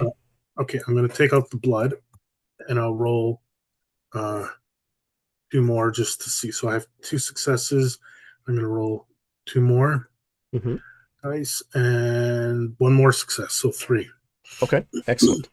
So yeah, you part of the shooting, you summon this swarm of bats out of like a nearby like catacomb entrance, and they kind of swarm around your vehicle under your command. So how do you want to spend those 3 successes? You got 2 threats incoming. Now, here's the question. Those threats are on me or the vehicle in this situation? On me. So it would basically be like you're part of the vehicle. Right. And you said 2? 2. Mm-hmm. Okay. So I will do 2 defense. Okay. And I will I guess I'll attack the threat in this case. All right. So we will take tank number 1 from threat of 8 to threat of 7. All right. So yeah, your swarm of bats manages to obfuscate your location well enough that whenever this tank fires its round at you, we watch it sail through the air and misses you by a full like 2 blocks. But it does like careen through like the front of a cafe, and like chairs and tables and broken glass like fly everywhere, but nowhere near you. And you manage to, at the same time, by opening fire with this mounted machine gun on the back of this sled, we see the bullets ping, ping, ping, ping, ping, off the front of the tank, and part of the tread on the left like busts and blows open. Okay, who's next? I got a couple of questions. One being, there's not a specific stat for driving, as far as I can tell, right? I don't believe so. Okay. Let me look. Let me look and see here. So, Can I terrify the snowmobile? there are people that definitely terrify behind the wheel of a car. I think they share the freeway with me most of the time. Yeah, that's a great point, man. I guess it kind of depends on what it is that you're trying to accomplish with the driving. Like, are you trying to just figure out where you're going? Are you trying to like do so offensively? I was just basically at this point trying to figure out who might be driving. I That's don't mind point. Gramps Yep. being driving since he's the one that kind of fixed everything up. That's fine with me. My second question was kind of, I guess, to the group as a whole, as of how we were picturing this sleigh being attached to this machine that's being driven, in case somebody wants to be in said sleigh as part of their attacks or whatever. So Chaz, I was planning on sitting either. I don't know if you would. I don't know if it would be best if we were to try to like attach it like a sidecar, or if we were going to do it like hitch, like a hitch and a like RV situation. You know what I mean? Where it's on the back end. But either way, I believe that it would be best for Balor. I think he's got like kind of like a bloodlust kind of going, and he's like, I don't want to be inside of a box right now. I got out of my coffin. I don't want to be in a box. I want to be out here flinging That's spells, shooting things. Like, let me at them. I think if Jeremy allows it, and I think I want to piggyback off of Paul's suggestion in chat. And I think Gramps is driving this thing, but seeing as how it's stolen, maybe it's not functioning fully to its best abilities. So maybe Gramps is kind of fixing things, or at the very least he's banging on things and kicking things as he's getting this thing moving, and he's definitely trying to get away from the threat and escape, as our objective is, but he's also trying to mitigate as much damage as possible from these tanks while he's keeping everybody else safe as best he can. Okay, hell yeah. So he is currently trying to fix this vehicle as best he can. Maybe there is something like slightly wrong with it. He's trying to like rewire, a power, steering issue, or they wouldn't have power steering, but he's trying to rewire something to make it go faster or to increase its maneuverability or something to that effect. So it sounds like you're angling for fix, which absolutely works.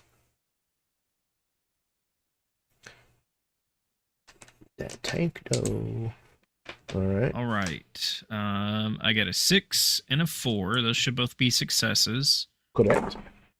I got a 3, so that won't be. Correct. And I got a 1, which is will activate my corpse eater ability as well. So I Okay. guess there's a maybe Gramps brought some leftovers with him. He must have. He's just in here working and banging on stuff, and every now and then he just grabs this arm that's over here laying in the ground and takes a bite of it and Sticks a hand out a window and just yoinks somebody right off the street. He's got like body parts like shoved behind like the wires and pipes and stuff like inside. Pulls a finger out of his That's why tool you belt have to and- fix it so much. Cartilage is gumming up the works. Amazing. Okay, I have 2 successes coming at you. So how do you want to spend yours?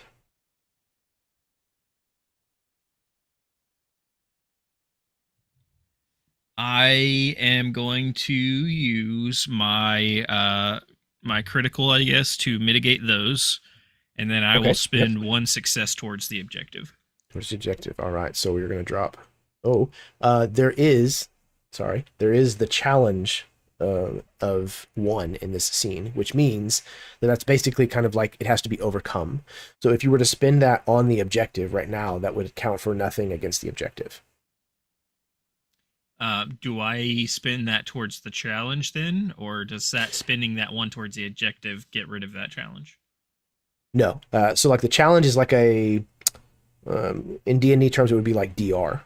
Like if you have to overcome that in order to actually like clock any points on the board.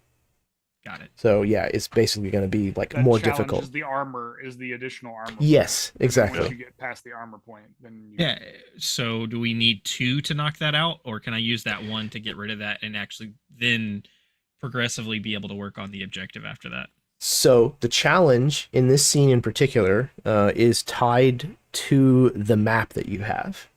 Ooh, okay. Because the map, the challenge is literally labeled, "This map makes no sense." So, in order to get rid of this challenge or address it or overcome it of some kind, it probably has something to do with the map. However, I will tell you that if you're interacting with the map, it's going to be search instead of fix. But so you could apply your successes to drinking. You could apply your successes to one of the threats. If you have the blood, you could heal. Although I don't think that costs you anything other than just the blood. You can do that at any point, I think. I think that I will. I think that I will use 2 of those successes to get rid of the threat that was coming into me. Mm-hmm. I will use the other success to take another bite of this arm I have with me to get a blood, and then I will use you at 4, right? Yes, and then I'll use 3 of the 4 to get rid of my injury that I have. Perfect. All right.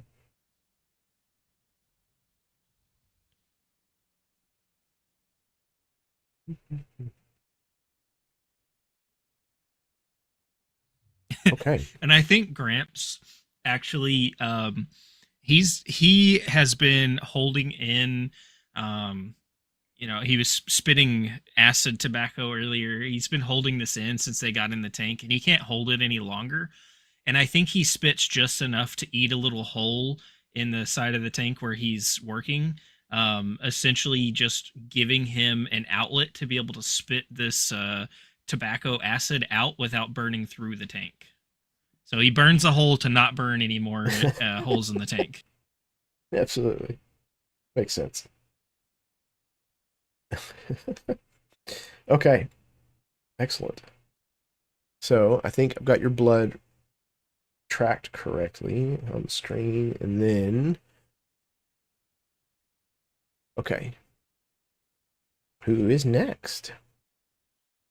Astrid is going to, she's flown over Paris before, so she's going to look at the map and see if she can't figure out, if not what these jagged lines mean, maybe a route to suggest to Gramps to help minimize exposure to the tanks. So, All right, perfect.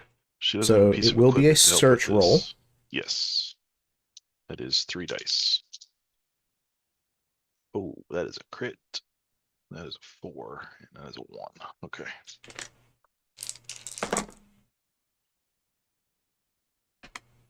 Okay. And one of the tanks. All right. I have 3 successes from one of the tanks. Okay. And what did you get again? I have 3 successes as well. Okay. How do you want to spend them? I will. Sorry. The secondary objective, dealing with the Yes. map, it has a rating of 3. Has a rating of 3? Yep. Oh, man. So you can work that down if you want, and then still be able to defend some. Or you can bet it all on black.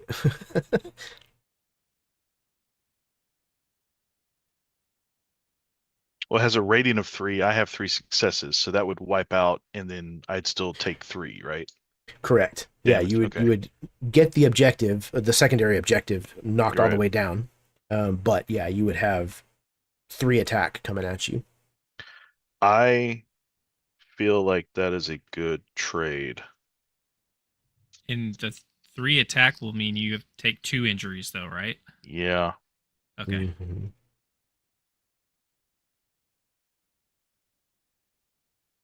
But us being able to go ham on the objective and because the quicker we get that knocked down to 0, the quicker we don't have to worry about the 7 and the 8 threat from the 2 tanks. I was about to say, yeah. That's the Mhm. race I think we need to be running right now.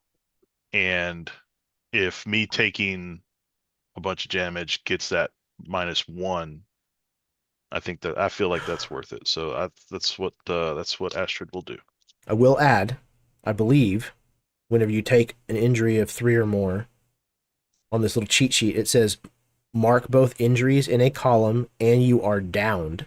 So it'll actually make you into basically another secondary objective that you would miss your actions, miss your Okay. turns, Yeah. until somebody is able to basically revive you enough. Oof. So just to consider, because it might change your answer maybe.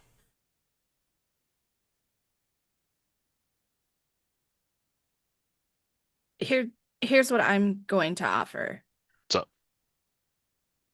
I was also going to look at the map. Mm-hmm. So if you want to defend, we could try and roll on my chance. Okay. Yeah, I'll mitigate 1 Okay, there you go. and then put 2 towards the objective, so at least it ticks down 1. Yeah. Yeah, absolutely. So I'm going to take a hit, and that is a 6. So I am now limping, which is fine because I'm I'm being chauffeured. It's true. I don't have to limp. So- It's a limp, but you can't see it. So this tank fires this shot and it sails across Paris and ends up colliding with an automobile that's parked on the street. And as it does so, this Volkswagen explodes, and a piece of one of the fenders literally just like jams into the side of this armored snowmobile and kind of like rends a like lateral cut that cuts right into Astrid's leg. Okay. Ow. Indeed. So the challenge rating does not actually apply to the map itself. So you put 2 points towards it. So it is that secondary objective is at 1 now. Cool. Okay. Did you want to go next, Sarah? Yeah, I'll go next. Okay. And I will definitely Astrid, no, it's use upside down. Oh no. What do I do? Classic blunder. Um Okay. okay. So you're interacting with the mapping as well, right? Yes. Okay, so it'll also be a search. Astrid and Eliza are on opposite sides of the, like, facing each other. It's like Astrid has it upside down. Eliza has it right side up. Yeah. We hope. Okay.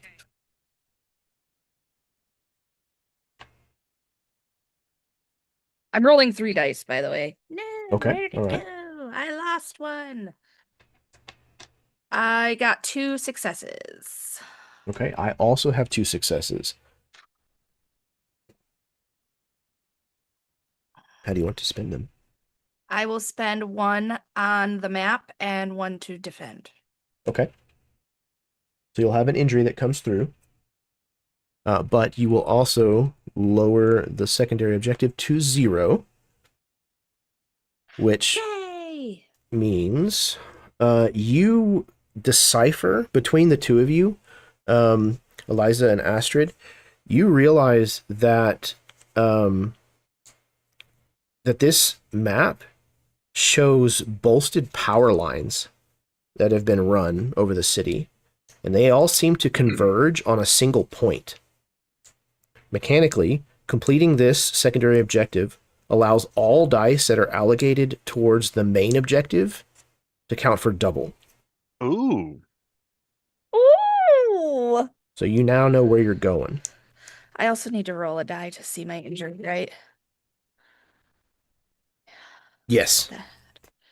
That is a 4. So I have a hand injury. Okay. So so you figure out what's going on. You're kind of like looking out the window and like tracing some of these lines. You're like, oh, okay. That must be what it's indicating. You know, like you're literally pointing to like these conduits that are like run on the side of the road. And you I literally just like point your imagine her hand like out the screen. whole body is out. Like Yeah. half of her body is out of this window and she's like this. You're literally like pointing like to emphasize, and then like this tank shell like completely like takes your hand off. Great. Love that. Well, we figured out the map, but it cost us an arm and a leg. Yes, I would love for my hand to now move on its own. It is now my pet. It has become a thing. Damn it, You, man. you have a little thing familiar. Nice. I like it. I almost spit tea all over my laptop. Well, my work Listen. here is done. Okay, we need that then. I need my little thing hand. All right, perfect. It's a little singed, little flayed, from catching a tank round, but you know, It's a little, it's you can smell burning skin a little bit. it's festive. Gramps reaches over and grabs it and goes to take a bite and then realizes it's not like a human hand and just kind of sets it back down and lets it scurry off. He picks it up and it's just like flipping him the bird. Fantastic. Okay, cool. So our objective stands currently at 6. However, there's a bounty on it. Any points that are spent towards the objective, although there is still currently, oh no, the challenge has been dealt with. So all points that are spent towards the objective count as double. All right. Who has not acted yet this round?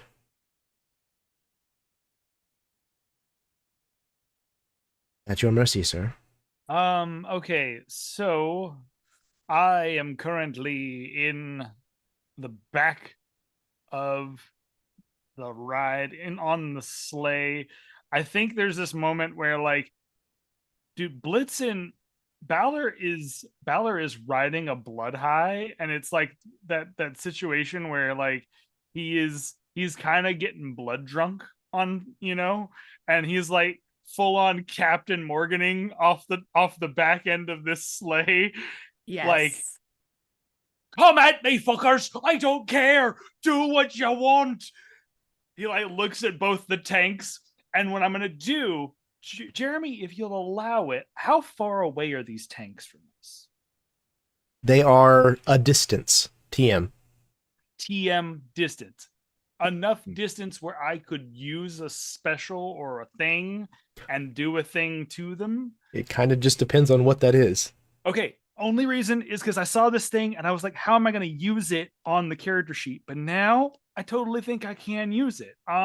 So Lay it on me. What are you thinking here? I I'll tell you if it'll work. have a thing in the equipment called bottled ghosts. Okay. Bottled? Then bottled ghosts. Bottled. Fuck yes. Bottled. Got it. Okay. Bottled ghosts. But then it gives me a double plus to say pass through walls. So the concept that I'm thinking is tanks have walls. So could I use this bottled ghosts equipment to then haunt the inside of a tank and absolutely banshee, like rip them apart level nonsense with these bottled ghosts? I mean, baby, that's what we came here for. Hell yeah, that's what I wanted to hear, baby. Woo! Okay, let's go. So, absolutely. Tell me how you hurl this bottled ghost at this tank. No, I don't even think it's a hurl. I think it's like literally, it's an ice cold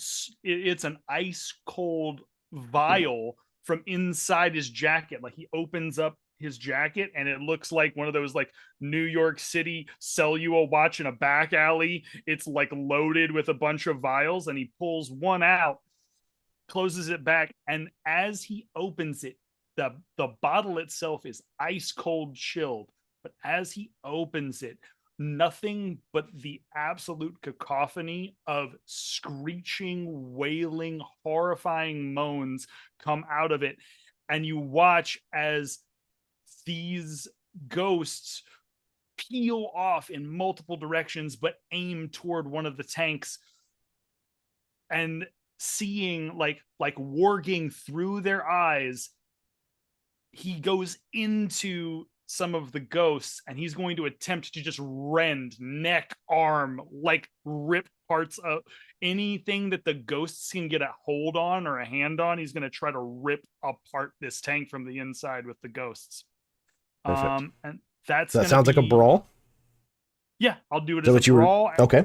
And then because I'm using the bottled ghosts, and it is going through item with walls, I would get an additional +2 for pass through walls. Okay.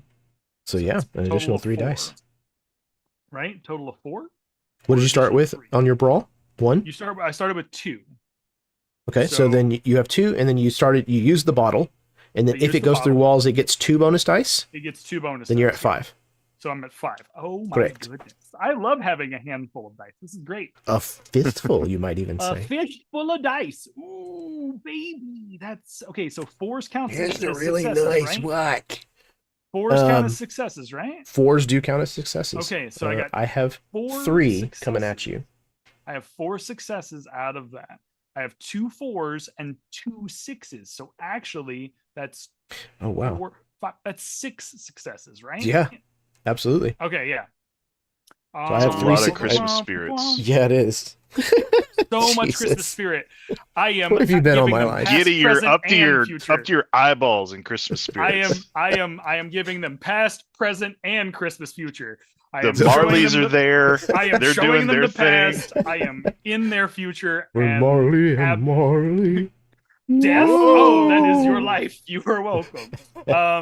Yeah. So I think you said 3 attacks are coming at me. Okay. So of those 3 attacks, I will take one of the 6s. One of the 6s that I just got. To block 2 of those? To block 2 of those. Okay. In fact, I'll use one of the 4s that I got to block the 3rd. To block the other? Okay. So they are neutralized for this turn. Yep. And then I'm going to take the 1 and the 6 that I got. So that's 3 final successes. And I'm going to aim it toward, one of the tanks. Probably the one, I would say the one. One of them has been damaged already. The other one has not. Let's go with the one that's not been damaged. All right. I'd like to take 3 of those out. So now we're getting a little bit. Let me see something real quick. Or wait, no, let's go with the one that's damaged. Why am I trying to attack something we haven't touched when literally I could try to take out the tank now? Okay, let's go with the one that's damaged. Let's knock that down even further. So they have a challenge of their own for being armored. So you're spending 3 points against them?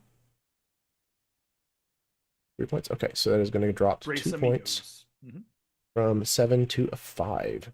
You now have a 6 and a 5. You did an 8 and a 5. Yep. And I The couldn't have objective used that is a to go 6. against the objective. I just Yes, felt you like could have. I could have, but I feel like it's better used in that just narratively. Like it just makes more sense than attacking the tank directly. Absolutely. Okay, cool. Anybody else who has not gone? Or is that everybody? Everybody. Okay. We are not out of objective, so I don't think anything needs to happen. So we're going to wrap right around to the second go-around as this Nazi snowmobile, a little worse for wear, but nonetheless, it is skidding across Paris, now with renewed purpose and navigation. Now that you understand kind of where you might be heading, you kind of turn down a side street and start making your way towards where these crazy lines seem to converge. In whichever order that you wish. What do you want to do? How are you getting out of this? Irena wants to go first again. She is going, as we're, swerving around, and, we got a little closer as the ghost went in and doing a few different maneuvers. We're getting close again. So you said we can decide how close nearby works, right? Yes. All right. So I am going to, since I am outside, technically, I am going to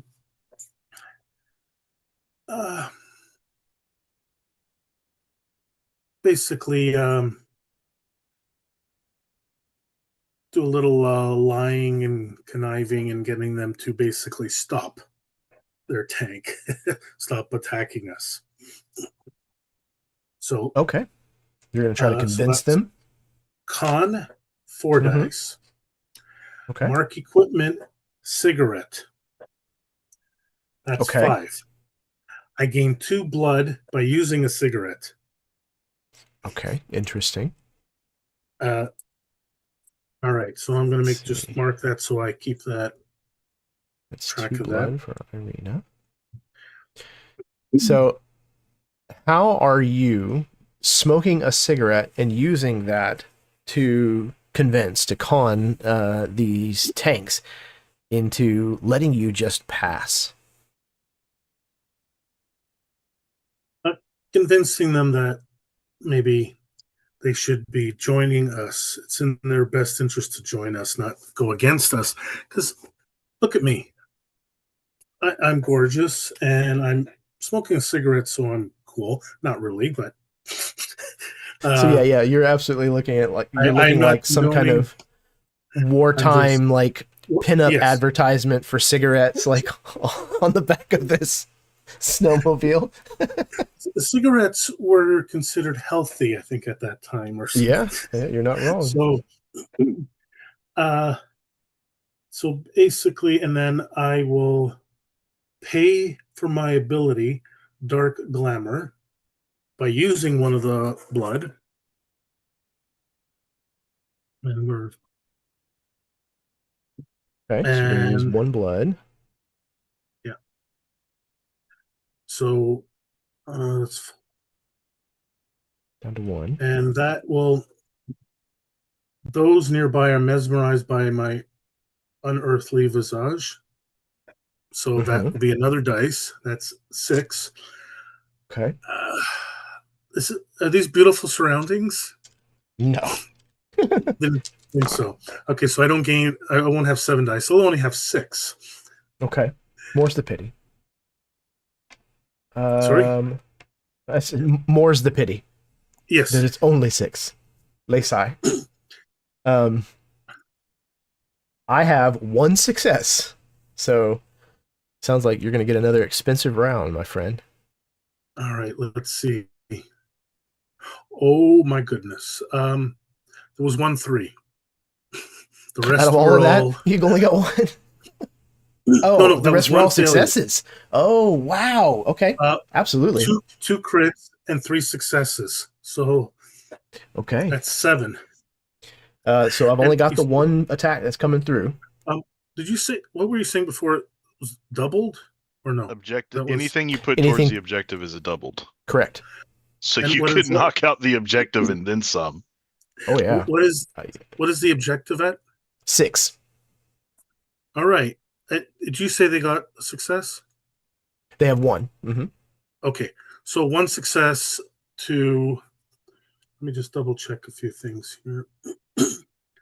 So 1 to negate the threat. They basically, Mhm. at the last moment, shoot somewhere else. It's like they turn the gun away. With the remaining 3, so you said the objective is 6. 6. So I'll spend 3 on that to take it to 0. Yep. And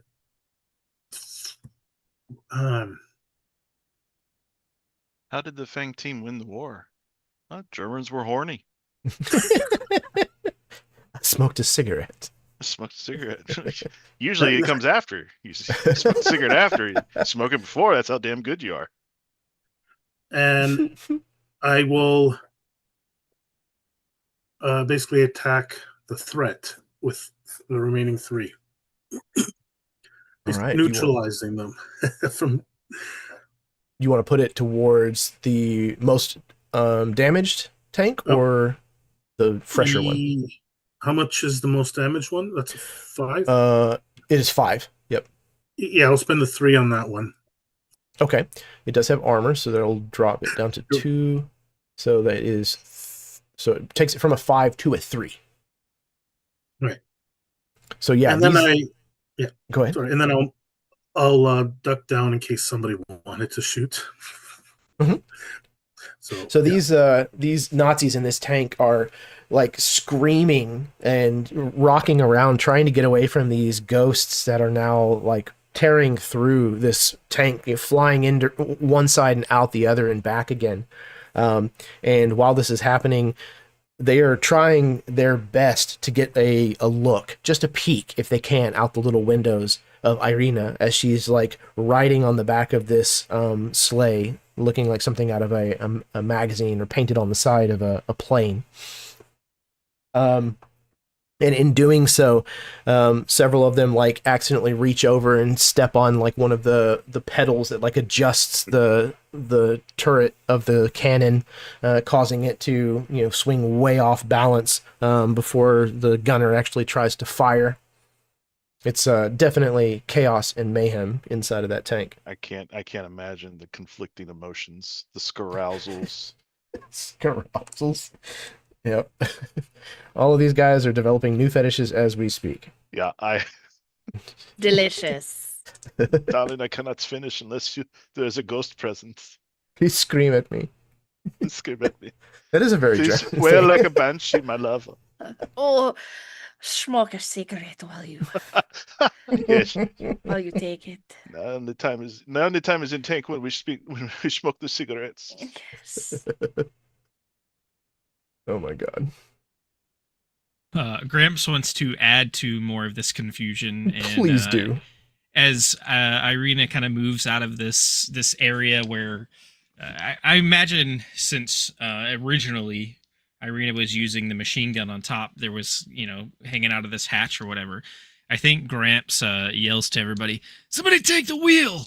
And he's going to move into that hatch area as Irina moves out, pop up, and pull out the 2 biggest revolvers you've ever seen in your life. Betsy and Maria come out, and he's leveling 2 giant revolvers at this tank, and he's just going to start unloading. Beautiful. I imagine that he absolutely like abandoned the driving position before anybody actually like took it over. So there is definitely a moment where there is nobody at the wheel. Yeah, he was already moving to the hatch as he yelled, "Somebody take the wheel." You're perfect. I love it. Tyler Durden, take the wheel. I got 2 failures and a 6. All right, let me see here.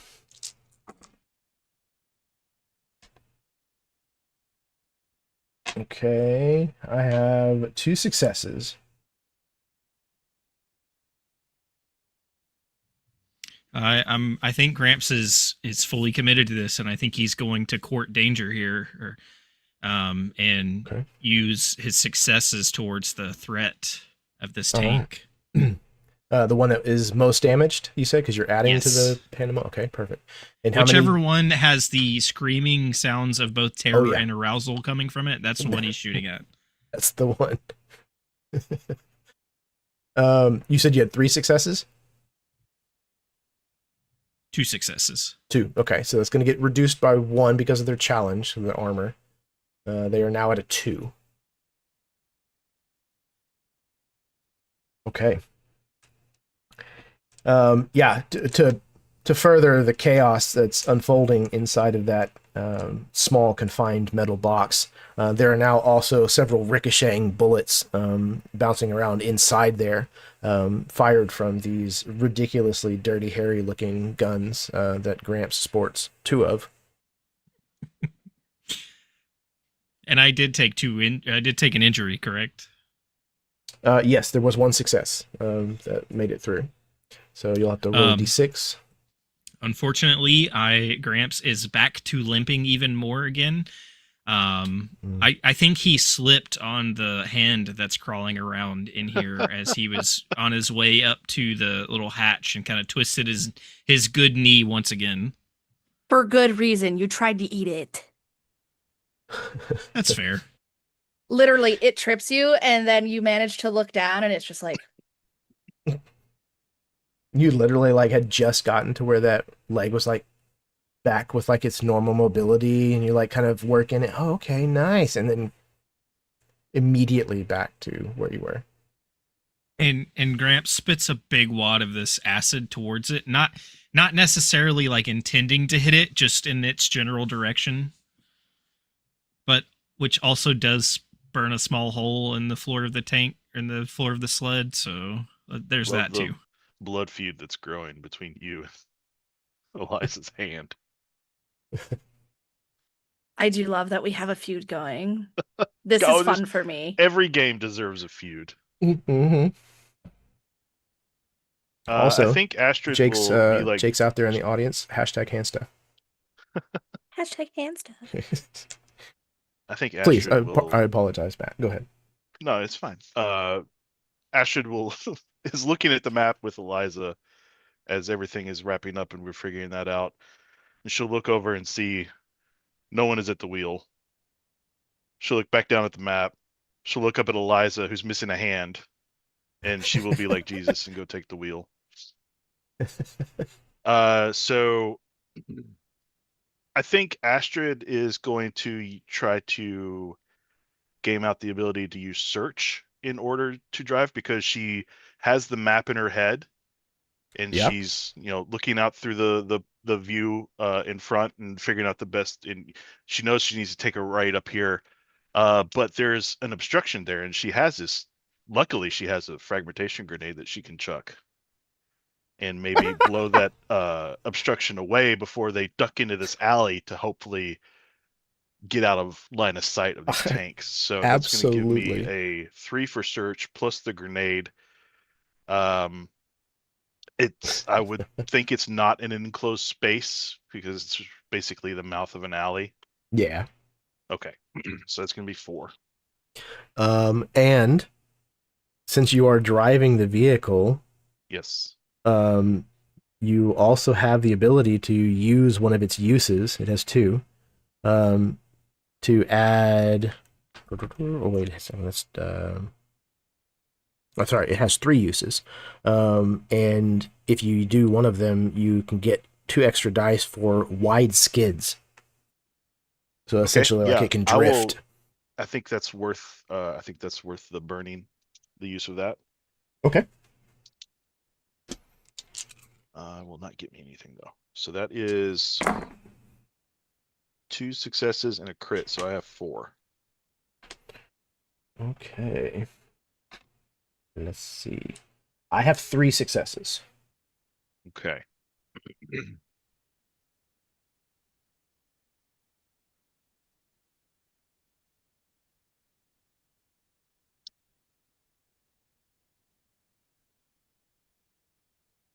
I am pretty hurt, so I'm going to negate your 3. Fair enough. All right. And we are... The objective is It's accounted 0. for. Yeah. I Uh, will use the remaining success to... could also I'll drink. just- yeah, I'm going to drink. So I'll... as we're Parisian drifting around this alley mouth, Astrid will literally reach out and just yank an SS officer off the curb and just Fantastic. You big use gulp. the spit hole to Yeah. grab. Yeah, yeah. You spent 1, right? Yes. Okay, so you get 1 blood. Amazing. This game is so fucking gonzo. I love it. Okay. Is there anybody who hasn't gone this round? Sarah. Okay. If you want to give me a hand driving.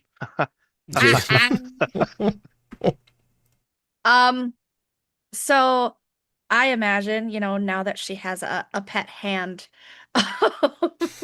she's just gonna kind of whistle for it, and she'll basically just like put her handless arm up as like a prop for the hand to just kind of sit back down on. So she can go out that window and yeah, we're gonna shoot at the tank. We're Oh, gonna yeah. shoot at the one that's still that's damaged. La, la, la, la, la. Yep. So let me look. Yeah. We're gonna use the machine gun. So I have 3 for shoot. Enemies in cover with the machine gun, that gives me Definitely. 4. And popping a use of that machine gun will give me 5, correct? Yeah, so just activating the equipment and taking a use on it gives you the first die. And then if you meet the circumstances that are listed after it, you get additional dice. Okay, so enemies in cover, should I? Yes. I should. Okay. Absolutely. Yeah. They're literally inside of a tank. Okay. Oh, these are beautiful. This is probably my best roll ever. Holy poopies. I got 2 successes and 2 crits. Excellent. Okay. So 6 successes if you use them all just straight as successes. Six. I got 4 successes. Cool, sis. So yeah, how do you want to spin those? So you said you got 4. I got 4. Yeah. I am going to use 4 of my successes to negate those. Okay. Yep. So you're safe. I from am that. going to use 1 success. Actually, no. Can I use 2 successes to get 2 blood?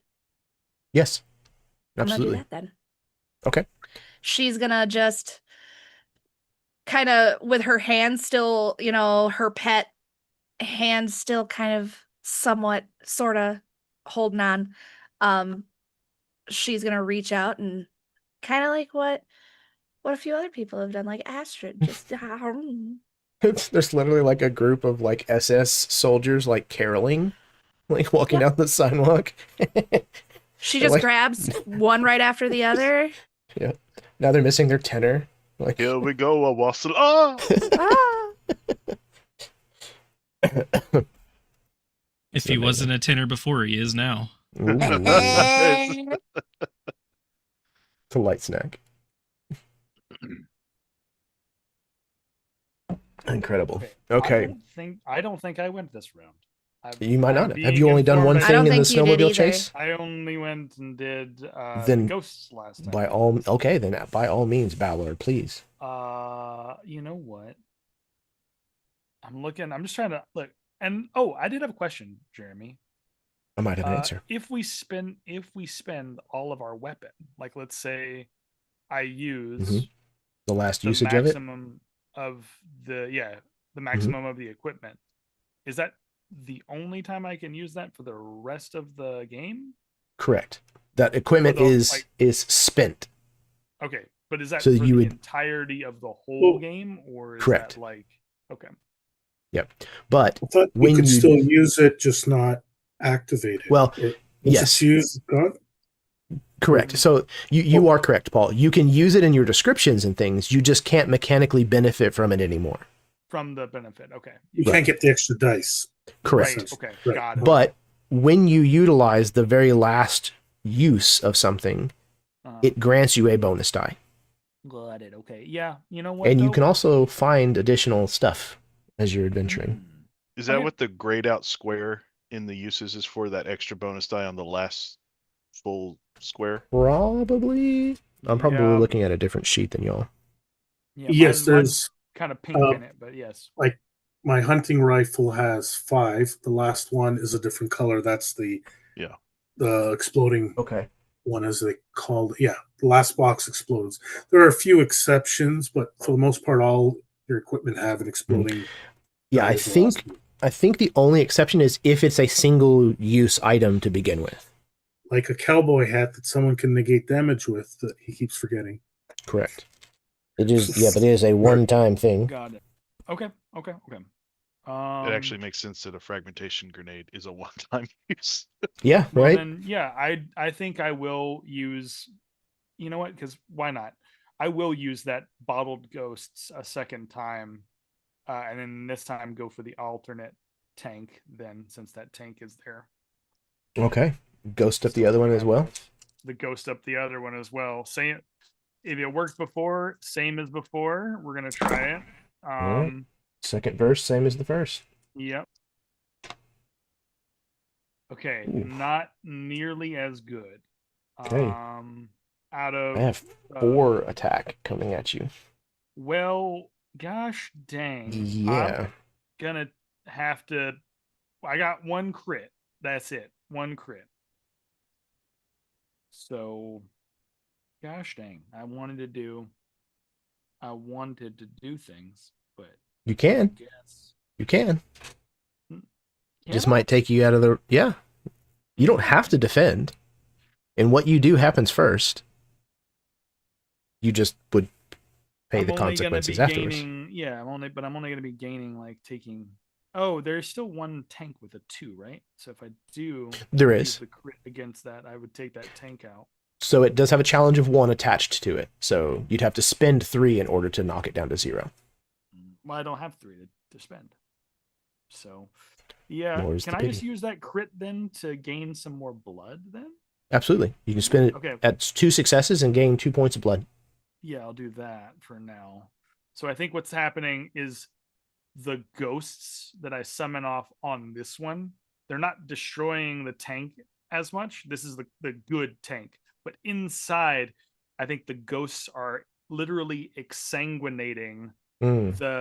they're literally pulling the blood right out of and then siphoning it to me. So it's like watching like a wisp of snow and ice Beautiful. go back into as I open my mouth, a la like mummy style, and it just Mhm. sucks right back in to my mouth. Hell yeah. Are you injured at all? No, currently I was not injured. Okay, So, cool. I am doing okay. So you spent both of those points to get blood. That means there's going to be an injury of 2. So that just means you need to roll a single die 6. Then we're going to figure out what injury you now have. Okay, I hope that's a good thing. Oh no. I rolled a 5 or I rolled a 5. So it should be On the the last table. column, So but it's just the first says- box. Ooh, it says my grimoire is damaged. So I think there's a Is that moment the where first one? it's Because there's yeah, it's 2 the in a very first column. one. Okay. Yeah, there's 2 in a column. So if you're doing top down, right? So Yep. 1, 2, your grimoire is damaged the first one, and then your wards are compromised. the Oh, second. I see. Yeah. Okay. So yeah, your grimoire being damaged is not necessarily going to affect your character mechanically at all. but it Okay. is like a narrative. Whenever these ghosts start sanguinating the people inside of this tank, one of the guys, he leans forward, trying to catch his breath, and fires the tank round, but instead of actually hitting the snowmobile like his intention was, it actually hits lower and skips, like kind of ricochets off of like a partial brick wall that's been collapsed in the city. And as it comes up, it takes the bottom out of the Santa sled that you're riding in, and you like fall like partway through it, and your grimoire almost hits the ground and you almost lose it, but at the last second you reach down and kind of like grab a hold of the corner of the book, and it's kind of like scuffing the pavement, but you manage to save it. Hell yes. Very like Nathan Drake riding on the back of a Jeep level vibes. I love this so much. Yes. Okay. And with that, we reach the end of the round. The objective is 0. So you have succeeded in evading pursuit. You have survived the barrage of the 2 tanks, and Is there have anything managed good to. loot in here? There might be. I'm curious. Would you like to try to find some? I would. All right. Let me see. I wrote down. I think I wrote down the page. Maybe not.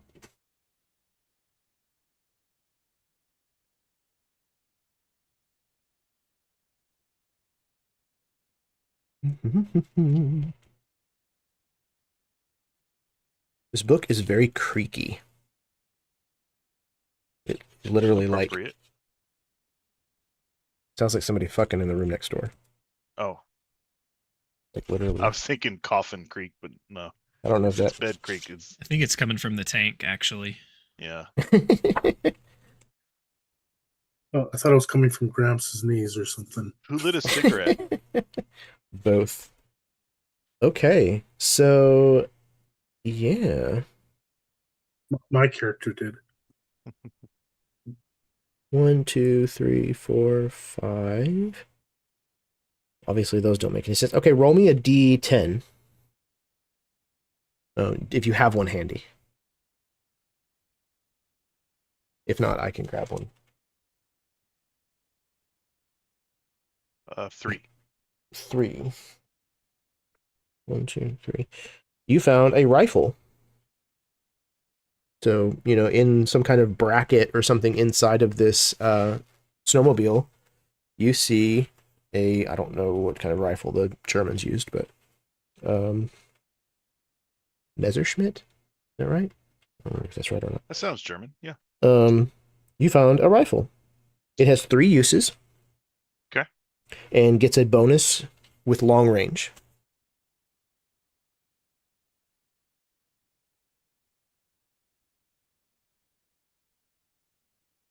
Good deal. Okie dokie. It should also be noted that you can also swap blood points with each other, as long as you're kind of like somewhat near one another and it makes narrative sense to do so. You can absolutely do so. Is there Okay. anyone that's like super critically hurt right now? I have 2 injuries. Sounds like you might be the worst off. I also have 2 injuries. Oh, okay. Okay. But 2 minor ones, right? Like the first level? Yeah. Okay. Mine is a first and second level. Oh, yours is? Okay. Okay. Oh, that means you're out? Like it? Or- Mm-mm. It's only if that happens in one go. I was gonna say Okay, it's a first column and a second column. do you have blood Okay. points right now? I have 3. Oh, so you could use 3. I could use 1. I could use them to heal 1 injury. You're at 3. I will.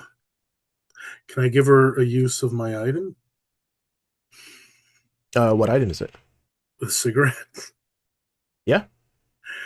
All right, I'll hand you a cigarette, and so that gives you Well, that's the thing. It's that you get 2 blood, but you won't get the use dice out of it. So maybe I don't know. Maybe it's It not gives the you best. it gives you 2 blood. It'll give well. That's the thing. It'll give 2 blood, but she won't be using the usage die, which is probably more important. like to do both. So if you want to use the 3 to heal yourself, then I'll give you a cigarette because I'm generous. Maybe I don't have a lot of cigarettes. I mean, I have 4 Yeah. I have 4 blood. Oh, you have currently. 4. Oh, okay. you have 4. Oh, okay, then no, she's not going to give you a cigarette. Okay, nice. Liza's been drinking. Then I got to drink. When in Paris. Yeah. Okay, cool. So I'm gonna go through and check real fast. Chuck, Gramps, I've got you at 1 blood. Yep. Correct. Okay, cool. Eliza, I've got you at 4. Yes. Okay, cool. Astrid, I've got you at 1. We. Is that correct? Okay. Balor, I've got you at 3. You're. I didn't hear you, Chad. Should be 4 now, I think. You're at 4? Yeah, I think so, yeah. Okay. At least that's what I am it says trusting on- y'all's record keeping better than mine. No, I'm just saying. Is that? No, I'm literally looking at the overlay. I saw 4. Yeah. earlier. So the first tick is 0. Is 0. Okay, yeah. Yeah, So because it is then- possible for you to have 0. Then yeah, we're good. We're right there. Okay, so you have 3. We're at 3. Yes. And then Irina, you have 1? Okay, cool. Perfecto. Okay. So, you have completed the objective, so you have avoided pursuit and are able to get across town. That brings us to our last scene for the evening.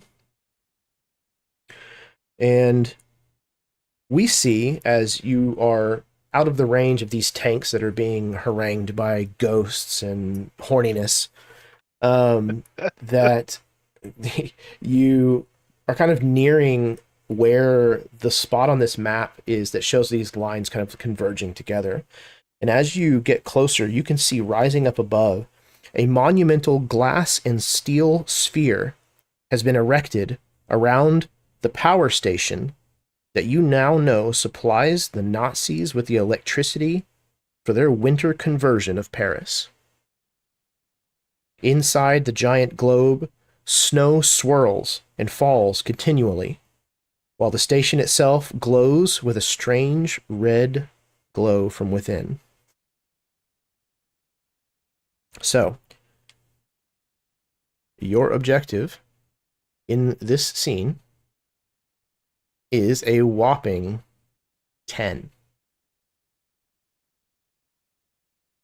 The threat in this scene, which you have not yet had the pleasure of meeting, is an 8. In addition,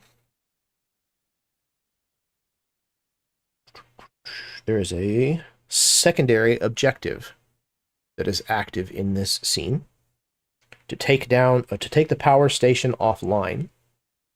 It's not something you have to do in order to exit the scene and move on, but it is something that you can do if you wish.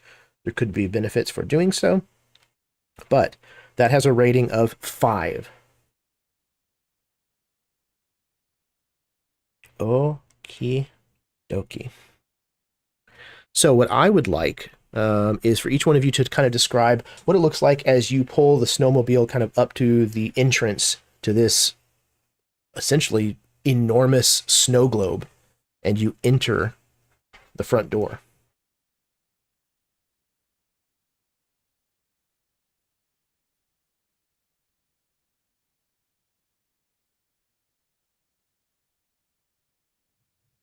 What's the front door made of? You tell me. If it's a metal door, or if Certainly. we can find a metal door, Gramps is going to use his acid spit ability that he's been kind of just doling out here and there to its fullest extent, and essentially huck a giant clob of this acid tobacco acid spit onto the door to just melt the door away.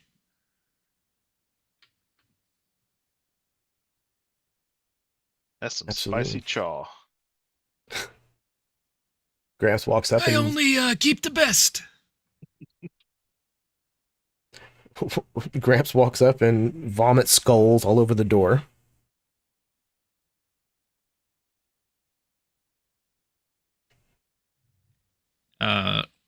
There's no door to kick in at this point, but he makes the motion as if kicking open like the batwing doors of a saloon.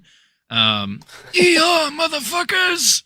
And not shooting when he walks in, but definitely has Betsy and Maria up and ready to go. Yeah, he's got fucking his guns. I imagine it's like the Nathan. Every time you describe the gun, I imagine it's literally the cartoon like clown, like the toon gun from Roger Rabbit that like has the super long extended barrels. That's Every time you see these guns, they're a little bit longer somehow. magically they just keep getting longer. Can shoot someone Joker's from the other revolver room. from the Tim Burton Batman. Yeah, can shoot someone in the other room from point blank.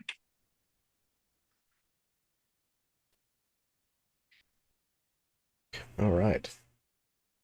You enter into this winter wonderland, Gramps. You going in by yourself? Who's with him? I think that Balor would get off, and I think there's a moment though where like Jeremy, the way you described it earlier, I imagine there's a giant hole in the bottom of this sleigh where like I've literally been straddling it like water skis for like the last maybe 5 miles, and then I hop off and I'm like, you could have saved our ass back there. Maybe next time, don't take your hands off the wheel, hey? And then he'll like pop his collar, and then with you, he'll like take from the left side. He'll take out a sawed-off shotgun from like the left side of his hip, and then cock it with one hand and like look at you and be like, "Let's go." Gramps, as you say this about taking your hands off the wheel, Gramps turns to the other three of you with this the absolute most disappointed look possible. Which one of you has let go of the wheel? Just hear Eliza. It was you, you old fuck. And he's already turned back around, assuming his high noon cowboy getting ready to go to the shootout pose in the doorway. I think Eliza is gonna come up after that. Can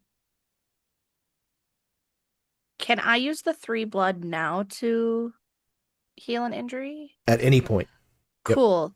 That's what I'm gonna do. I'm gonna use 3 blood to heal my hand injury. So you just see my beautiful hand. It's just like this, and I slowly take it, and I'm like, beep. Basically, it's like I can't remember his name from Resident Evil Village, where his hand's cut off, and then he just puts it back on and pours healing shit on it, and it's all better.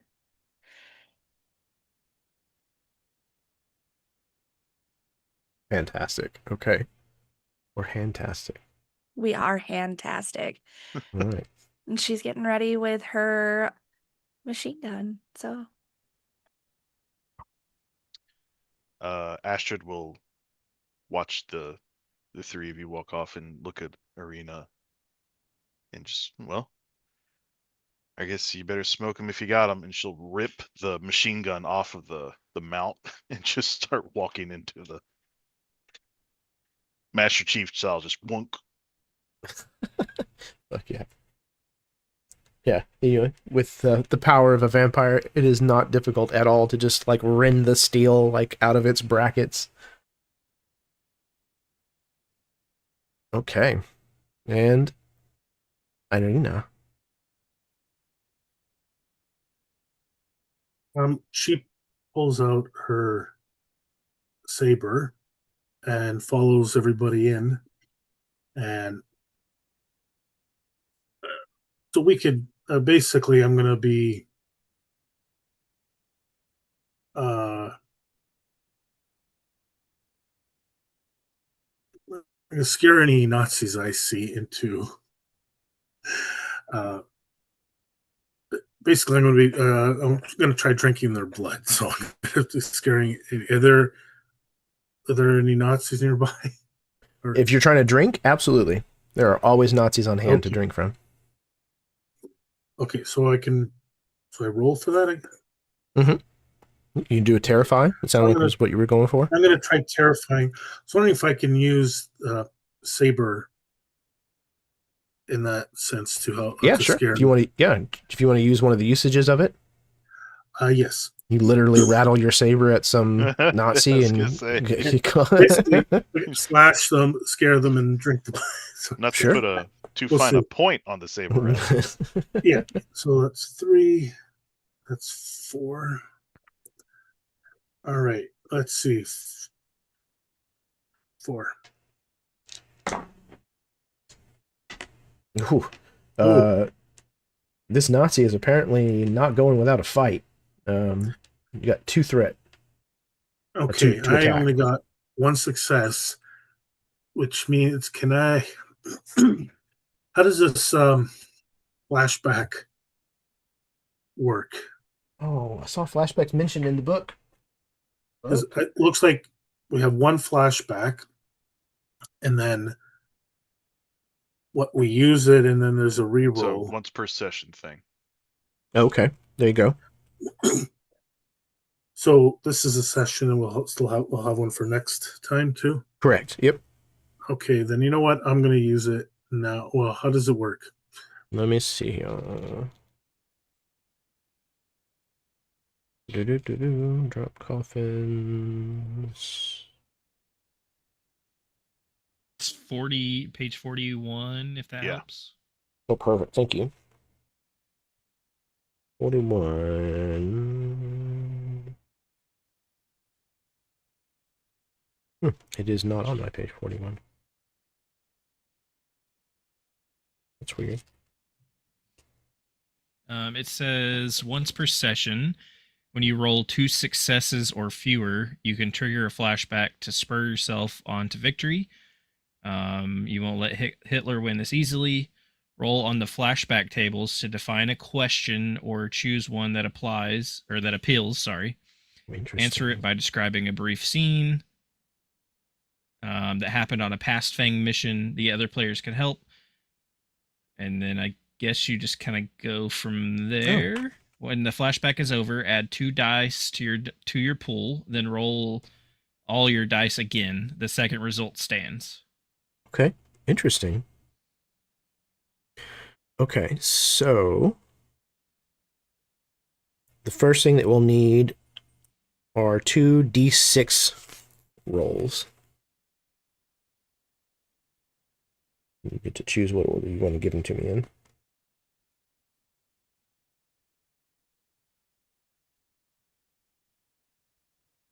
D6. Mm-hmm. Oops. So, wow, that was somehow I did 98. Let me just change that to a 2. Sorry, using a virtual roller because I have no idea where my dice are right now. That is a sad state, my friend. Yeah. Oh, a 4 and a 6. 4 and a 6. Okay. So 4. The context is extracting a spy from behind enemy lines. And a 6 is you won't let blank see you fail like this. What do they most respect about you? So my assumption would be one of the other characters in the group. So you can roll a d4 if you want, or you can choose if somebody comes to mind in particular? Ooh.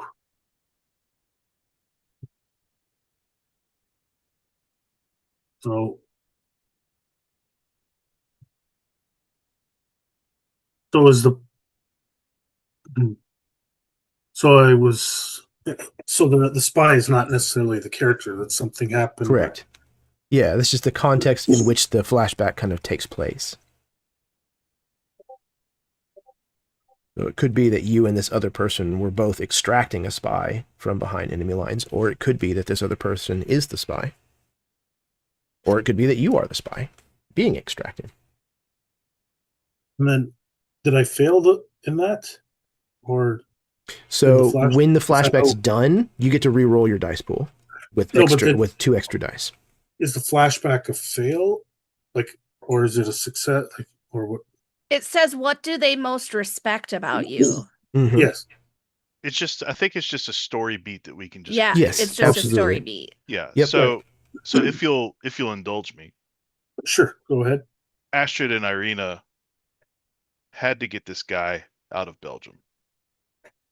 There you go.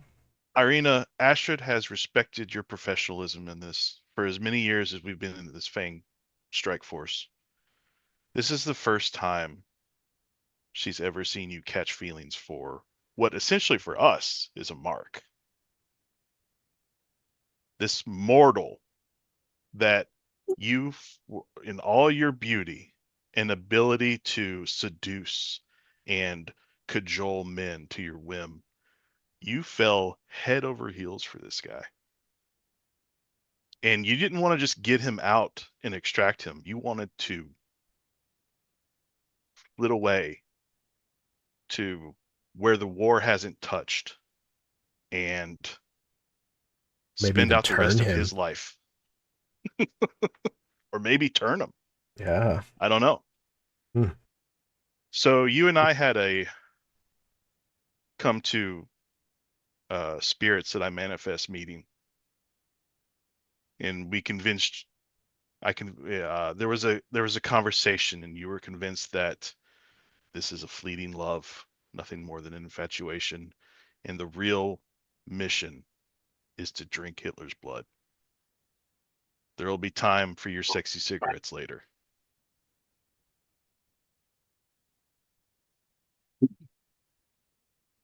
Does that work for you, Paul? Yep, that works really well. Beautiful. Okay. So that means the dice that you gathered for that roll initially, you'll get that same amount, and then you get 2 extra dice, and you're going to roll them all together. 2 extra. For the flashback.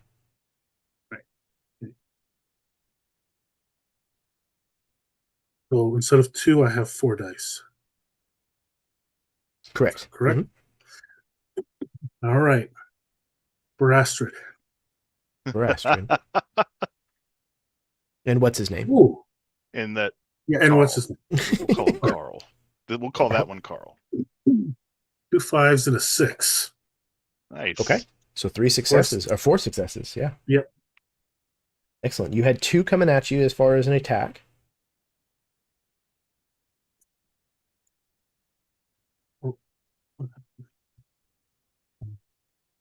Oh, so 2 for an attack. Hold on a second. What was I? Why did I only had? No, sorry, it wasn't 2. That was 2d6 from the roll. I had 3. I had 4. So you need to roll 2 more dice. 2 more, yes. Okay, so I'll roll 2 more. So that was 4. Oops.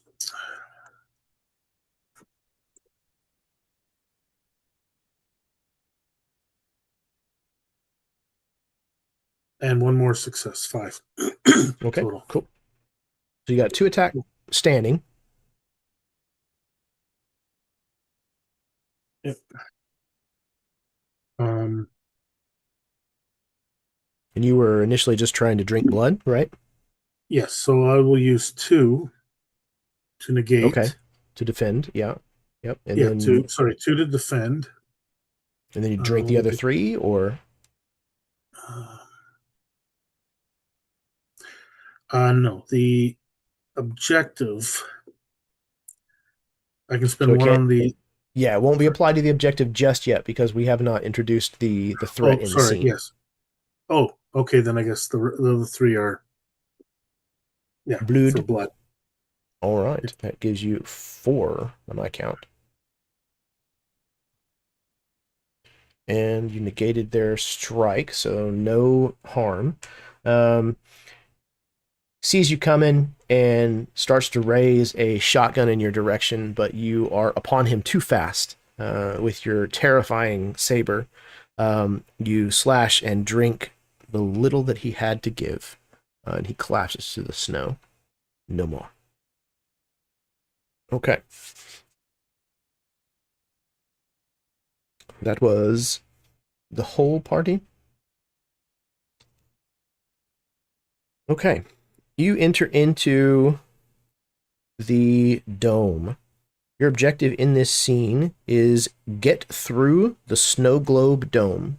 You know at the other end is where you have to exit to get closer to your ultimate goal, your mission, to drink all of Hitler's blood. You know, somewhere near the Eiffel Tower that he unknowingly waits for you, for your embrace. But as you are making your way into this snow globe, you hear a voice that kind of booms out, echoing in this kind of glass and steel monstrosity. And it says, "And where do you think you're going? There will be no passing through my domain." Out onto a platform of the roof of this power station that kind of sits in the middle of this dome, you see what used to be a Nazi. This individual has been shorn of any kind of hair, has all kinds of cables and wires affixed in and out of his body. He has a circular heat vent, is almost what it looks like, in the center of his chest, glowing with a deep red. And he has a pair of like aviator style goggles that are on his head. His eyes illuminate with the same kind of red glow from within. This is Johann Frieren. He is an Ubermensch, brought into existence by some strange, dark Nazi experimentation. He is a monster all his own. So, he has a threat of 8. Your objective is 10. He has a challenge of 1 that is for him, not for the objective. But I'm gonna leave it off of here. Oh, there is a secondary objective, like I talked about. Take the power station offline. It is rated at a 5. So, I think that covers all of the bases. So, in whatever order that you wish, you can start trying to stab this guy. Jimmy, are any of those cables that he's connected to the structure, the power station? If it benefits you, absolutely.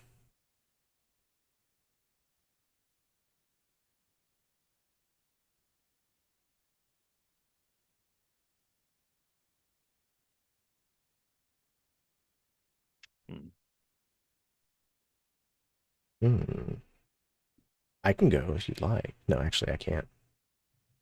If nobody else wants to go, then Gramps will just open up with Betsy and Betsy and Maria. He's renaming his guns I'm now. not going to open up with Irina. Not yet, anyways. Started blasting. Perfect. Gramps now looks like Danny DeVito in my head. You're welcome. Yeah, Gramps is the one who kicked in the door, quote unquote. So that makes perfect sense to me. And he's gonna get a movie quote wrong that's not technically out in his time. Instead of tell him I'm coming and hell's coming with me, when he says, "Where do you think you're going?" Gramps says, "To hell and you're coming with me," and then starts blasting. Nice. Okay. He has an attack of 6 with his rhyme arm cannon and shattering fist. Ooh. So go ahead and you are shooting. Yes. And are you activating one of the uses of your twin ladies? Yes. So shoot will give me 3, and then I'm going to activate the paired revolvers. That'll give me an extra die. Those also have the feature of duel, D-U-E-L. I'm not sure if that would apply in this situation. I don't know if there's more than one of him. I know there's more than one of us. So I don't. There's I don't only know if one of him right now. So, and especially since you're the very first one to open fire, I would say that you could probably qualify at least in this first round. Perfect. All right. Well, then I will roll my 5.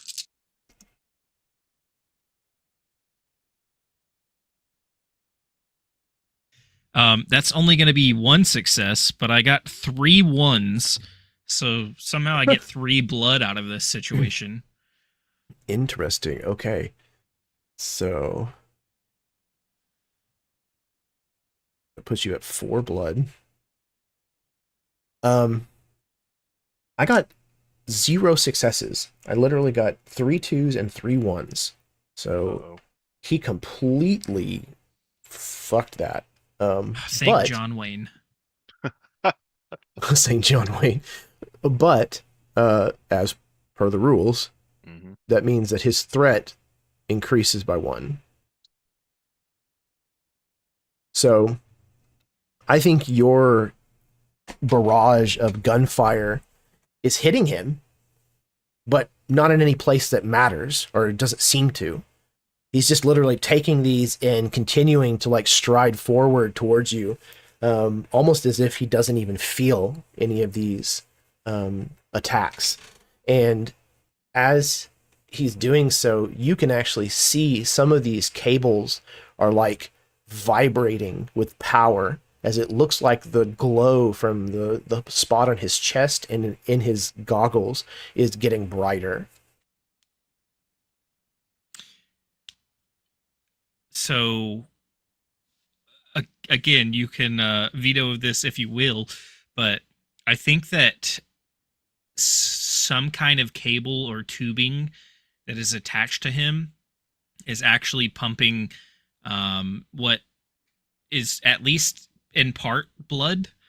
And Gramps hits a reservoir that kind of breaks open that has this liquid in it, and that's how he gets the 3 blood. It just kind of happens to fly into his mouth as he's yelling and just firing off rounds from his 2 revolvers. And that's just kind of flavoring how he gets the 3 blood. Yeah, absolutely. Yeah, one of these hoses like breaks free as he kind of like steps forward, and you manage to catch a stray like spray of it. Yeah, you the flavor of his blood is a mixture of peppermint, menthol, and a little bit of an ice cream headache.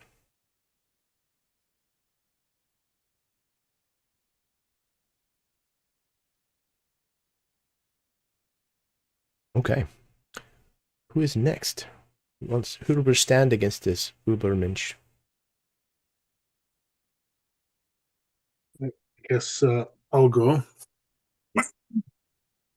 So Irina is a little more invigorated with the extra blood, and she will actually put her saber away and pull out her rifle, and I will use a point of the rifle. So, All right. and I will shoot, I guess. That's 3, 4. I am not in an elevated position, so just the 4. Now, just to, because I was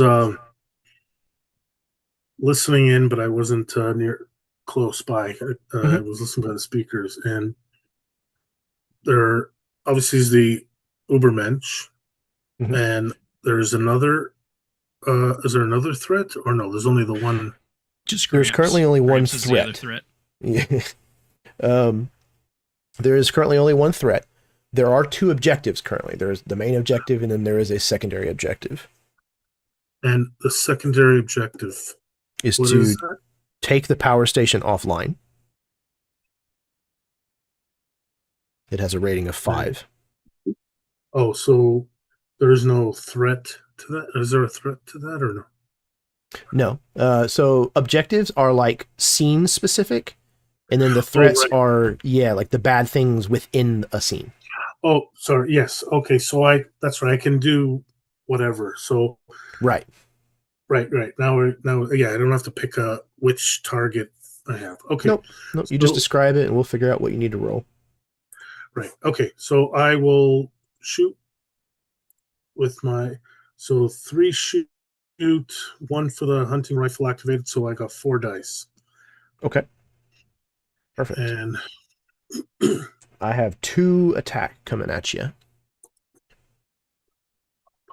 Oh, that's 2 5s and 2 6s. So for a That's total of 6 successes. Wow. And how many are coming at me? 2. Actually, what I'm going to do, because I forgot when I was on using that, was it a machine gunner with a turret? I'm going to use my Deadeye shot. It is free to use if I use a ranged weapon. Reduce the threat's attack rating by 1. All right. So that will bring him down to just a single attack. So I will use 1 to negate that. Neutralized. Yeah. And I will use the 5 on the power station. Interesting. Okay, very cool. So, yeah, how does Irina take this power station offline? She finds a control panel. Standard in movies, TV shows, and now she shoots the control panel. Best way to lock a door, shoot the control panel. Exactly. Best Works way in to Star unlock Wars. a door, shoot the control panel. Yep. You open it, close it, keep it locked, unlock it. I don't know, shoot the panel. I love that Star Wars logic. She's good at it, so that's what she did. Yeah, absolutely. You see, one of these panels, and you shoot this, and sparks just like fly up in the air like fireworks, mixing with the snow globe effect of the snow, just kind of like swirling and falling here. You have taken out the power station, so now, Johann Frieren's attack dice are lowered by two dice. Nice. So he now has an attack of 4 instead of 6. Yo. You watch as that circular vent in his chest and the glow behind his goggles dims slightly. Okay. Who has not gone yet? All right. Oh, three of you. Then please. I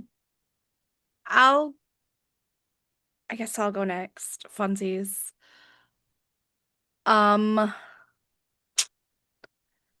I think that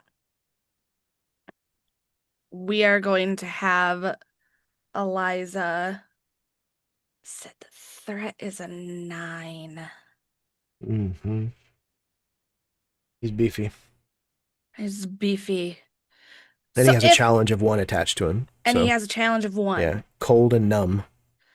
So if my brain is processing correctly, I would have to get a minimum of 2 to bring his challenge rating to a 0. So his challenge rating cannot be directly attacked. Okay. Yeah, so it kind of stands through the rest of the scene, unless there is a mechanic directly involved in dropping it, which for him, there is not. That's what I wanted to make sure of. Yeah. But you do have to spend 2 points in order to put a point on his threat. Basically Okay, a soak. there we go. Yeah, it's a soak. Cool. My second question. Mhm. If Eliza is at the door, how far away is our German Mr. Freeze? Far away enough, TM, or close enough, TM. For Yeah. long range? Again, very abstract. Long range might be a little bit difficult. I would say you'd probably have to like spend a turn moving away, basically, to get long range. That's what I wanted to make sure of. So she's got her machine gun in hand, so we're gonna shoot at him. Shoot her. All right. So we got shoot. You said you're using your submachine gun? 3. I'm gonna use my regular machine gun for enemies in cover. Is he kind of covered? Perfect. Not really covered. Okay. He's kind of brazenly standing on top of this power station at the moment. I am gonna make a use of my machine gun, which will give me 4 dice. So 3 plus the 1. Okay. Nobody's used up an equipment piece yet, right? I am getting there. I've used 2, but I did it wrong. So. Okay. Yeah, my grenade and the spirit fetters were only single use. I did use mine up. I used one of them up. I used the ghosts up during the tank. Okay. Yeah, the single use items. Yeah. Yep. Yeah. Okay. I got 4 attack coming at you, Sarah. Okay. I got a 6, so 2, and then 2 regular successes. So I have 4. Correct. Yeah. And you said I've got 4 coming at me. 4 threat coming at you. Yeah, 4 attack coming at you. Yeah, I'm gonna absolutely negate all of that. Just defend. Okay. Yep, we're gonna defend. She's just gonna she sees stuff coming her way, and it's very much gonna be a tuck and roll. He like steps to the edge of this this power station and steps off the edge with all of the confidence in the world. And as he does so, a bridge of ice starts to form underneath where he's stepping, and he literally just kind of like slides down directly at you. And as he gets closer, he just brings up this blue fist and swings like a haymaker right at you, using kind of like the sliding aspect of this ice bridge to carry him fast past you, but not as fast as a vampire. And you managed to duck underneath this haymaker, and he misses you entirely. Cool. I hate it when evil things do cool things. Because you won't like it, but he's also evil. I know, right? Yeah, I was like, come on, man. Don't make me like this Nazi character. That's not cool. Like you just took him and made like badass entry. Yeah. And I'm like, this guy is badass. Fuck. What? Damn it! Now I want to murder But him still even a more. Nazi. Nope. Still a Nazi. Nope. Going to murder him even more now. Johann Frerin is on the job. Okay. We still have 2 people. To do with Astrid has a vampire secondary things. goal, and that's to get Johan to scream, "The goggles, they do nothing." So she's going to just rake across the face with her machine Ooh. gun. Okay. And he's not in cover, so it's just going to be 2, 3. That is a crit and a success. Okay, I have 3 successes. So 3 attack.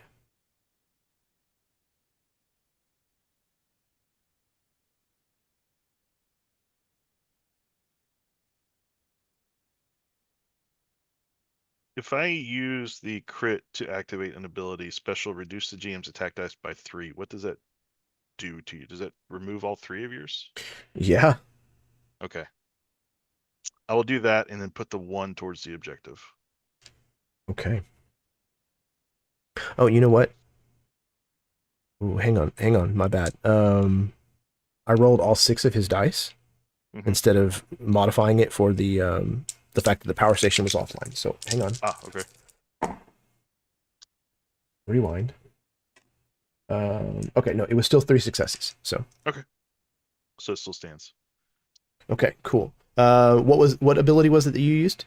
Unnatural endurance. So Astrid Okay. is, her sigils are marred. They're not inactive. So you still see this like little bit of glowing coming from them, and they're just her sigils are I don't know what the written word for Scandinavian would be, but whatever that is, it's basically not like a tribal tattoo around the bicep, but something kind of similar would be native to or her homeland. Probably It some kind glows a of little runic. bit, but it's still kind of marred. But the power still takes hold, and the just this you see this just kind of like bringing like just energy within herself to make sure that aims true, and also dodging the very cool ice powers that this jerkwad has. Absolutely. He raises that that rhyme arm cannon in your direction and shoots.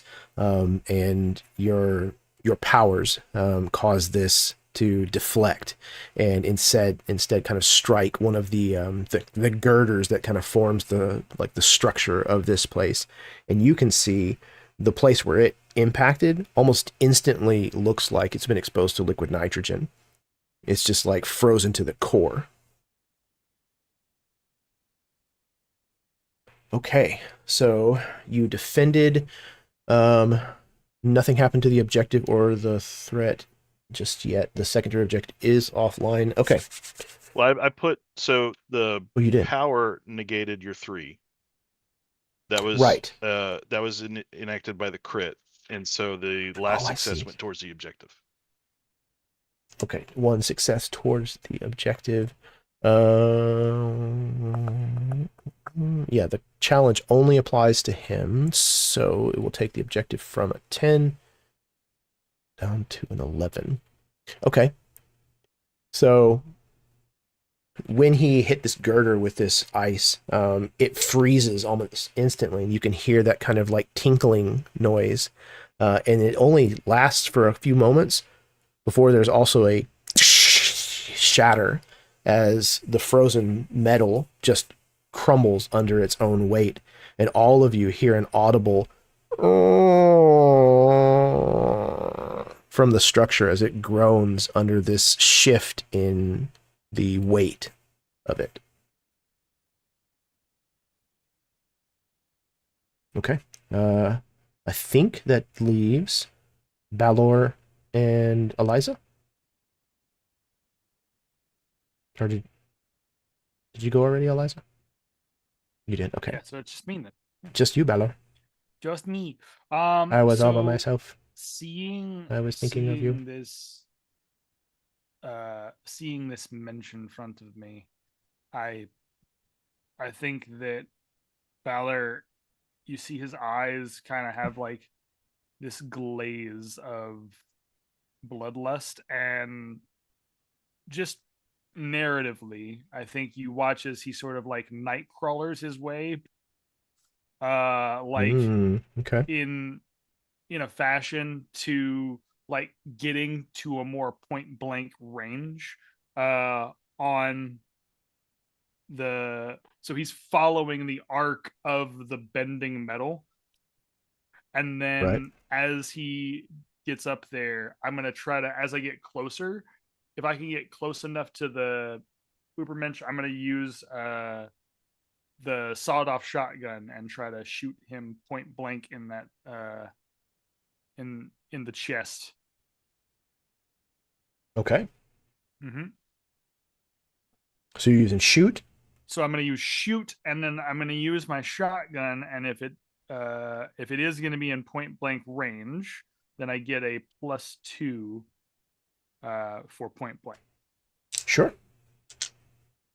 So let's see. Shoot is 2, +2 for the point blank. And then do you get 1 for using the actual weapon? As long as you're spending a usage of it, yes. Okay, yes. Okay. So 5 dice. Then. I have 2 threat coming at you. Okay. Well, I got 2 successes, but 1. So I got 3 successes overall because 1 was a 6. So. One more time. Oh, did you freeze? Oh, there he goes. Can you hear me? Okay. So I Yep. got 2 1s and a 2. Uh-oh. 1 6 and a 5. So I did get 3 successes overall. 3 successes. Okay. Yep. You have 2 attack coming at you. Okay. Well, then I will. Yeah, I can. I'll use 1 of those to negate 1 attack. Okay. And then because I'm pretty healthy right now, and then what I'll do is I'll use the crit, to then attack the threat level directly, or the objective. So if you apply it to the threat, Mm-hmm. it won't go through because he has a challenge of cold and numb attached to him. Okay. But you can apply it to the objective at a 1-to-1. I'll apply it to the objective then. Okay. So I'll drop the objective from a 9 down to an 8. And that leaves 1 attack coming through at you. Okay. So you're going to roll a d6. Mm-hmm. D6, that's a 4. So it'll be the middle section. The middle row. Oh, funny. If it's just the top row, it is sucking chest wound. Okay. You had not gotten that category yet, right? I had not gotten that category. Okay, then yeah, it's the first one. Yep. So sucking chest wound. Okay, perfect. This guy, as you were shooting. No, you got close with the sawed-off shotgun. I got close enough to actually like hit him with the sawed-off shotgun. Yep. You climbed up the roof, Nightcrawler style, and then dropped down nice and close, level the shotgun at him. He kind of turns around and looks at you, and you blast him. But as you do so, you realize that he has reached up and has caused an enormous icicle that was on the ceiling where you were just crawling to fall right behind you. And as you look up, it impales you through your sternum into the top of the or into the ground underneath you, pinning you in place for just a moment before you have to like wrench your way free. And now there is a hole that you can see through in your chest. Oh, fuck off. That's really? He just kind of looks at you and scowls behind these red goggles. Oh my gosh. Okay. That was the last player character for the round, I believe. Okay. Cool. Can Astrid kick off the next one? Certainly. But before we get to that point, Johann Freyren has an ability called Frostbite. At the end of each round, after every player character has acted, choose a player character. So I'm going to roll a die and let it choose a player character. Okay. Eliza. How many items do you have? Like equipment? 4. Roll me a d4, please.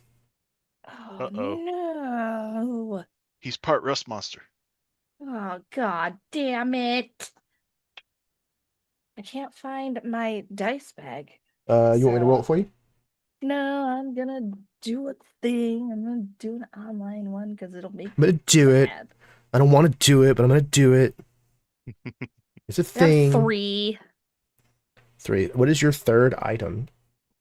Starting from the top. My M3 submachine gun. Okay. You watch as he turns towards you and goes and kind of breathes, and you watch your submachine gun start to like crystallize until it's cold to the touch, just like that steel girder that you just saw. Great. And with a flick of your wrist, just barely any motion at all, the gun shatters into pieces. Your equipment is rendered useless. It's now a Cool. Sub-Zero machine gun. I'm gonna Exactly. do this. That's not cool, man. It's not. That is called frostbite. My wife told me I had to work the name Frostbite into a vampire game that took place at Christmas time. And I said, I absolutely will. Because she's a fucking genius. Mm-hmm. Mm-hmm. Okay.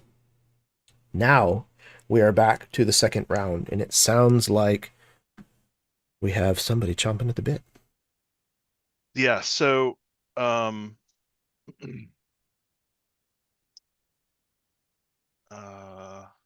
Balor is up there in Hans's business. This great spear I have, it has a plus on receive a charge. Plus on receive a charge. Yeah. Interesting. So Oh. is that like if I'm being charged or? I think so. Okay. Yeah. Like, 'Cause I was gonna because you say, can if it's set it not- against. Yeah. Yeah. Okay, that makes sense. Yeah, that makes sense. Okay, so that's not going to happen. But I'm going to make the argument for brawl because I'm getting up in it, Mhm. and I'm going to use the great spear as a melee weapon, and because Balor has this huge hole in his chest, I would like to push the great spear through Balor Yes. into 100%. into Johan. Yes, becomes Perfect. us level Yes. I love it. 100%. So that is a brawl. That'd be a 3, and then the use of the great spear is going to add a die for me.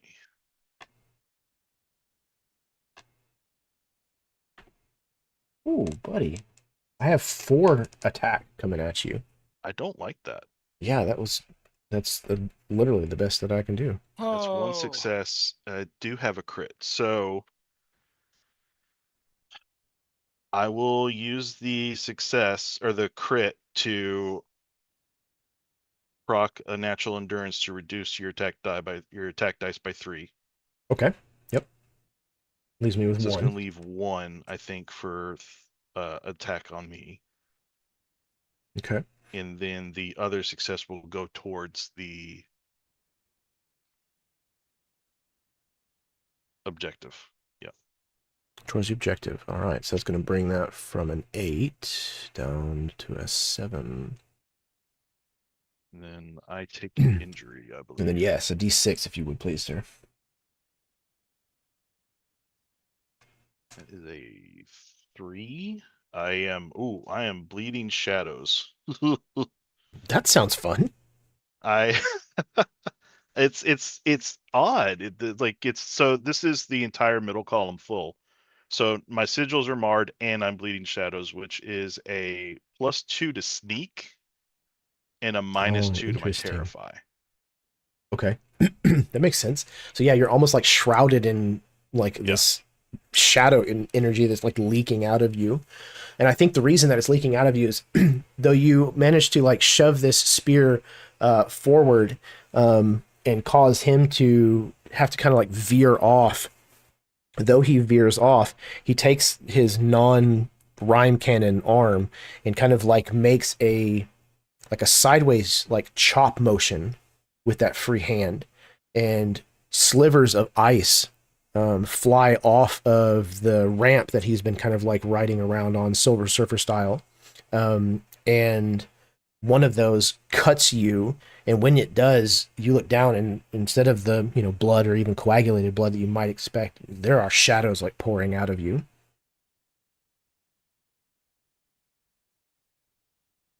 Dope. Okay. Who else? Who's next? Gramps will Come go next on. unless somebody opposes.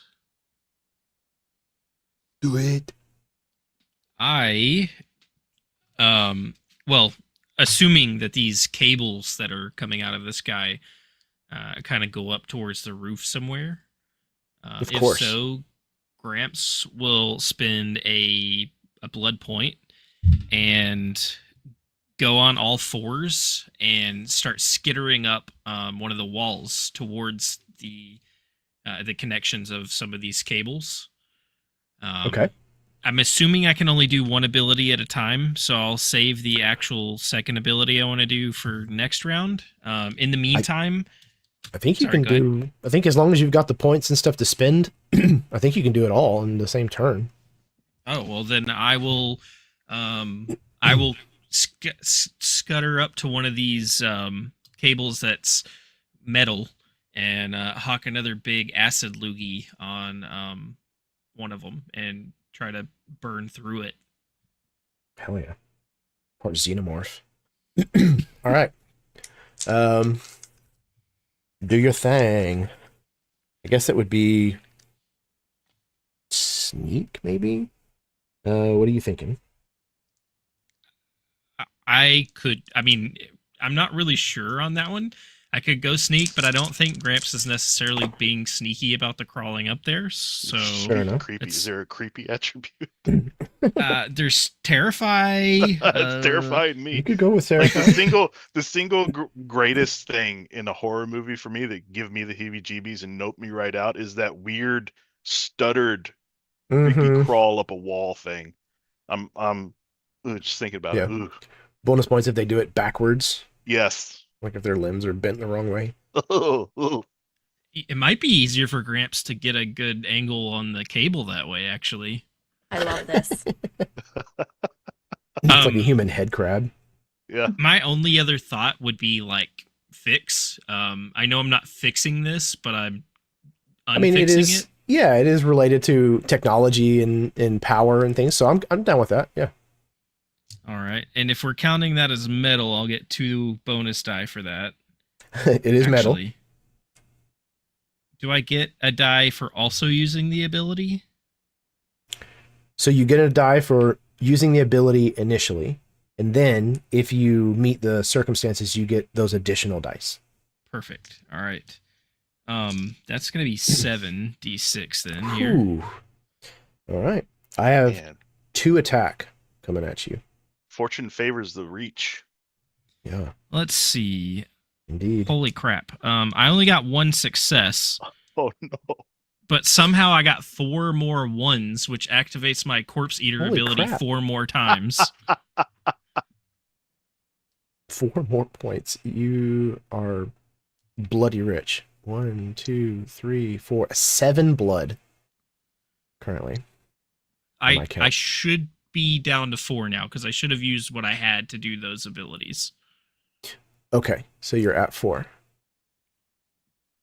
I think that if you'll allow it, I think that instead of just straight up like hawking this acid chaw onto the cable, I think Gramps scurries up the wall, just building this plug in his mouth and just bites into the cable, and it happens to be one of those cables that's sending blood down like he got out of earlier, There and you he go. just gets another mouthful of that disgusting peppermint blood. Mm-hmm. Okay. Did you allocate all of your successes? I only got one success. You still have 2 attack coming at you. So I think I'll put that towards the objective, and I'll just take Okay. the 2 attack. Okay, so go ahead and roll your d6 for me. Objective will go from 7 down to 6. That is 6, a 9. 1. Nice. So it'll be a flesh wound. All right. Flesh wound. So yeah, you bite down on this cable, get this spray of blood, but he reaches up and grabs a hold of this cable and pulls it, and you come falling down with it. And as you fall downward, you end up landing on a piece of the power station that was like a handrail that was broken in all of this fighting, and it literally just like gouges along your abdomen.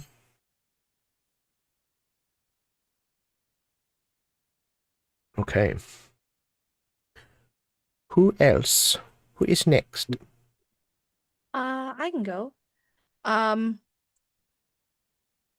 guy is real close, and he just shattered my favorite submachine gun, so I'm Mhm. pissed. I have no blood to spend, but I do have an ability. Unless somebody wants to give you blood. I don't need blood. I'm fine. Shh. Fine. I do. Nobody wants to give you blood. Dude, I honestly do need blood, but it's fine. I mean, we all do now. Yeah. Let's just pinata this guy and call it a day. So I also have Deadeye Shot. So when using a ranged weapon, the special is reduce a threat's attack rating by 1. So if I'm able to Okay. get that crit, I will do that. I am going to use pull a use of my machine gun to give me 4 dice. That was not the machine gun that shattered, right? It is not the machine gun Okay, that cool. shattered. Gotcha. I made sure of it. Got guns for days. I do have guns for days. And days for guns. Mm-hmm. Whatever that That's means. every day in a Y. Let's see. Gramps would agree. Yes!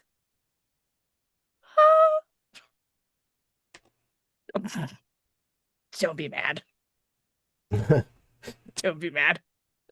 Okay. I got What you got? a 4 6. Oh, You got 4 6s? shit. Wow. Okay.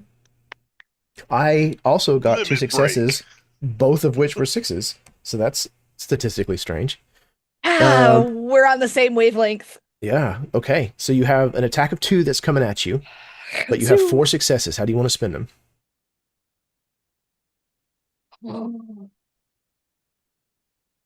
4. No, you have 4 crits. That's 8 I have 4 crits. successes. Yeah, Fuck So, me. I think she's about to. Yeah, no shit. yes. Fuck my Come and Ubermensch. bend over. Somebody get out the cigarettes and ghosts. Cigarettes and ghosts. I need my Wait. ghosts. Wait a minute. How many dice did he roll? 4. I rolled 4. No. He rolled 4. He rolled 4. Mhm. Because you could drop his threat down so that those dice get That's- canceled. That's what I'm doing. Yeah, you gotta do as much I'm as gonna use 1 success. even using 4, because that nullifies him for the next person too. I think it's just for this current turn, but It's Oh, Yeah. just for the it depends on how it reads. so my first thing that I'm gonna do is Mhm. you said there was 2 threat to me. There are 2 threat. Yep. Okay, I'm gonna poo-poo those, defend those. Okay. He's neutralized. I am going to use Dead Shot to reduce his attack rating by 1, so that takes away 2 more. Ooh. 2 more. 2 more of my dice because it takes a crit to do Oh, an I ability. see what you're saying, but it does reduce his attack by 1. So he is now Yes. down to a 3 attack as opposed to his normal 6. Nice. So 2, I've used 4. So I have 4 more. So I am just gonna blast him 4 times. I think that's what I'm gonna do. Oh yeah, okay. So you're going to hit him 4 times, which takes, with his challenge considered, because he's cold and numb, Yep. it'll deal 3 points to him, taking him from a threat of 9 to 6. Okay. Good turn. Yeah, fantastic. That made my chest hurt because I was like, holy shit. That's so cool. Yeah. This was your machine gun? It made Baylor's chest hurt too, but for Yes. different reasons. Yes. Okay. So yeah, you absolutely just light him up with this machine gun, and everywhere that you have hit him, there's that kind of dry ice kind of smoke that is like pouring out of the gun holes. And it doesn't rip like flesh does. It shatters. So there's does little it shatter like glass? Yes, absolutely. There's these little like circular radial like fractal patterns around each of the gunshot wounds. One of the lenses of his goggles is hit, and you can just see like the raw, unfiltered red energy kind of like pouring out of it. Still like dry ice smoke, but this is colored red. And he kind of like stumbles backwards for a moment, kind of looks down at these wounds. I imagine when he looks back up at her, she's like, that's what you get for taking my gun away from me. It won't be the last thing I take. he Let's kind do of- this then. Plods forward in your direction. Right. Rena's turn. Mhm. Now, I can still get the elevated position from the rifle, even if I don't mark the rifle. Or So, yeah, I think you have to use an item in order to qualify for the bonus dice from it. oh, okay. So if I don't use it, I don't get the bonus. Okay. Right. Sorry. Right.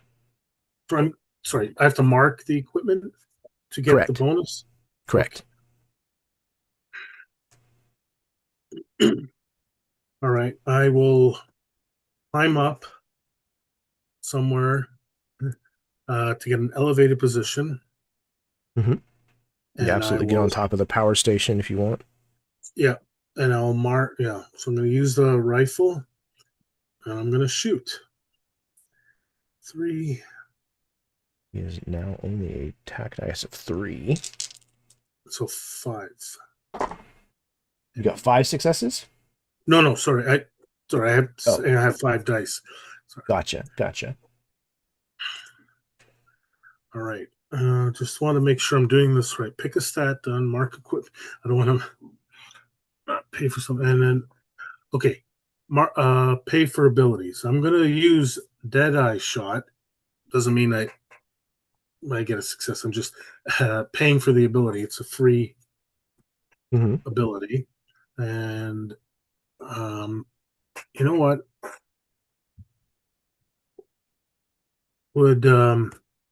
Is it a beautiful surrounding with the snow and the sparks from the power station?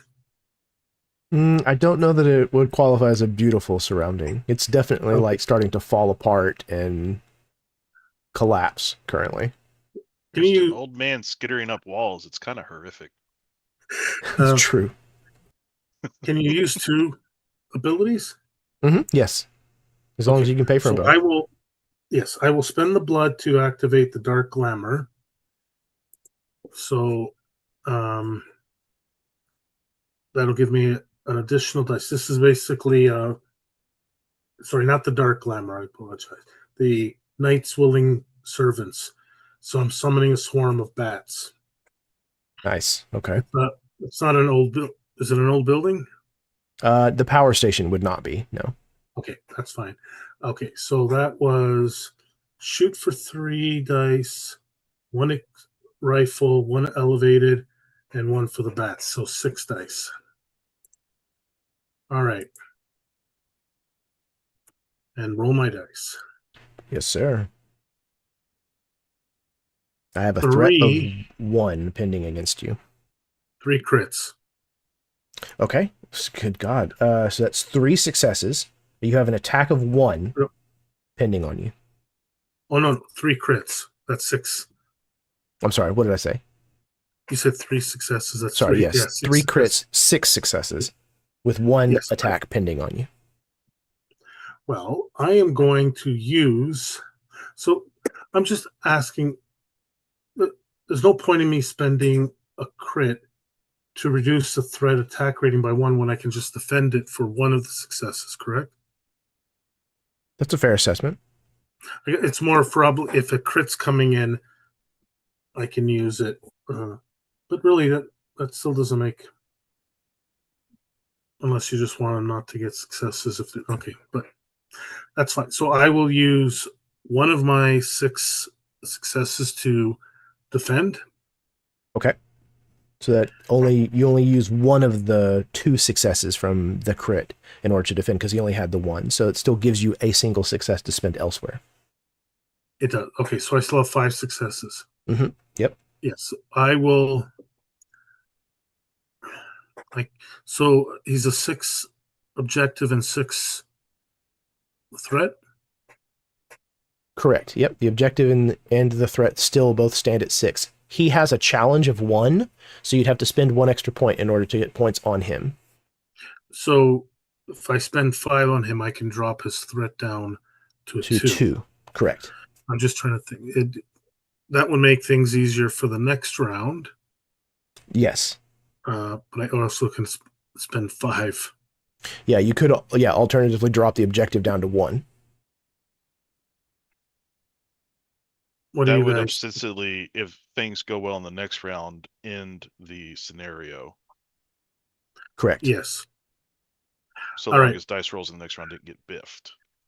Yeah, I can either make it easier for the next round. You know what? I'm going to make it easier for the next round. I'm going to drop the threat by 4. Okay. So spending 5 successes. So his threat will go from a 6 down to a 2. All right. All right. So basically, yeah, she climbs up on top of the power station and starts shooting him, and just different parts of him go like start shattering right off of him until he's severely reduced in strength right now. You also summon this swarm from deep underground of Paris, of these bats like all swarm around him, and he screams, "It had to be bats!" I think, yeah, the bats help distract. But yeah. This woman that summons this bat woman, if you will. It cannot stand. Amazing. Okay, so that was all of the PCs. All right, we're at the end of the round. It's time for some frostbite. Oh no. Oh yeah. Gramps. How many items do you have I on should you? have kept my mouth shut. How many items you got? 3 technically. Okay. Do the pistols Roll count me as one? a D6. Yeah, the pistols I think are just 1 because you track the uses and stuff, everything together. I'm assuming my single use item is going to count too, right? Yes, yeah, it would. Okay, yeah. So I'll have 3. Okay, so roll me a D6 or roll me a D3 effectively, however you want to do that. That's a 2 on a D6. Okay, so that would be either your first or your second item, depending on how you're dividing your D6 up. Oh no. That's going to be my tool belt. Ooh. Okay. He doesn't like bats. He doesn't like utility belts. This tracks. It's all coming together. What is his theme? What's happening? Who chose this?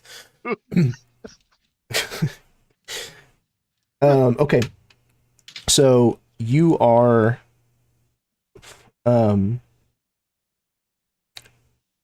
what were you just doing? You just did the shotgun blast, right? I crawled up the wall, bit a cable, and then fell from the roof. That's what it was. Yeah, he yanked you down and you cut yourself on this broken handrail. And as you kind of look down and realize that you've got like this kind of somewhat superficial, at least for a vampire, superficial wound, and you look back up, he has taken that that rhyme cannon and has fired it at you. And you manage to kind of like turn at the last moment, but as you do so, it strikes your belt, and instantaneously you can feel your body starting to like freeze where this belt is touching you, and you have just enough time to like basically reach down and pull it off to get it off of your skin, off of your body, as it like hits the ground and shatters into 1,000 pieces.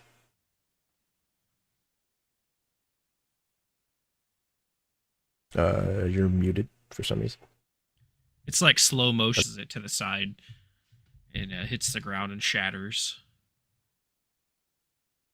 The last thing we see is that cow skull emblem on the front that like hits the ground and just.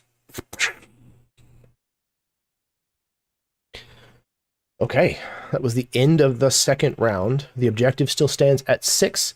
The threat still looms at 2, with a challenge of 1 attached to it. But that puts us in the third round. It is your ball game. If you guys don't mind, I think Gramps wants to take revenge for his belt. You want to Retribution. go That first? makes perfect sense. Feel free, man. Absolutely. Finish him. I'm going to use, first of all, I'm going to use 3 of my 4 blood to heal my flesh wound on my side where this thing gouged me. Mm-hmm.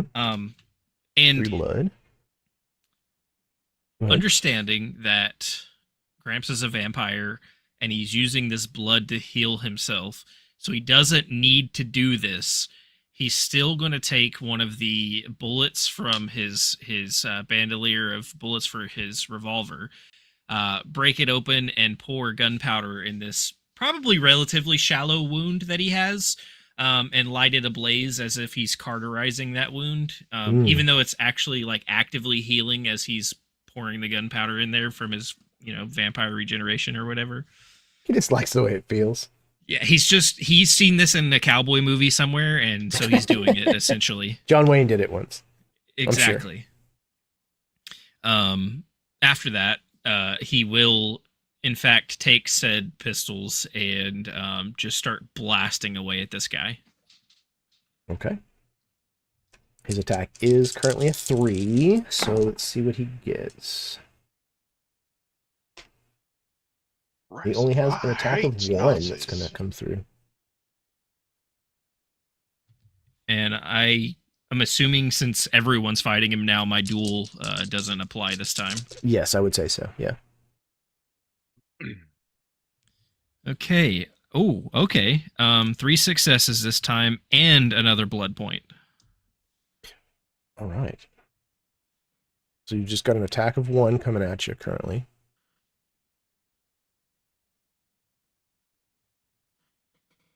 All right, I'm going to do one of those successes at that attack and get rid of it. Okay. Actually, where are we at on the threat? No, we're at 6 objective still. 6 objective, 2 threat with the 1 challenge. And I should be at 2 blood again. You know what? Screw it. I'm going to just throw all 3 at the objective, and I'll take that injury again. Okay. Gramps apparently is a glutton for punishment. The objective will go from a 6 down to a 4. And if you would roll a d6 for me. Gramps. Fight uphill both ways. Gramps. He throws this belt off because it's freezing. His utility belt shatters. He does this like to him completely epic thing of sealing up a wound with gunpowder, raises up, just starts blasting away at this guy. And as he does, he kind of steps back and slips on a piece of ice from the belt buckle that just shattered, falls backwards, hits the same piece of guardrail that he just fell and cut himself on, and cuts himself again. I got another flesh wound. Yes. Cuts open the place that he just cauterized. God damn it, same shit. Damn. Darnation! God damn it. Oh. This is where Irina, I Impeccable. think she's the only one who hasn't taken any damage. She's like, man, I gotta end this objective quickly. Get rid of this guy. She's gonna jump down off from her spot. Mhm. I'm gonna ask, is that considered a charge if she's falling on top? I would say so. Yeah, absolutely. Okay. She pulls out her saber, and I know it's not really designed for, I guess, for stabbing, but for It is tonight. It is tonight. Or as well, she'll land and slash at him. Hell yeah. Okay. I'm going to use a charge on the saber. Mhm. I activate it.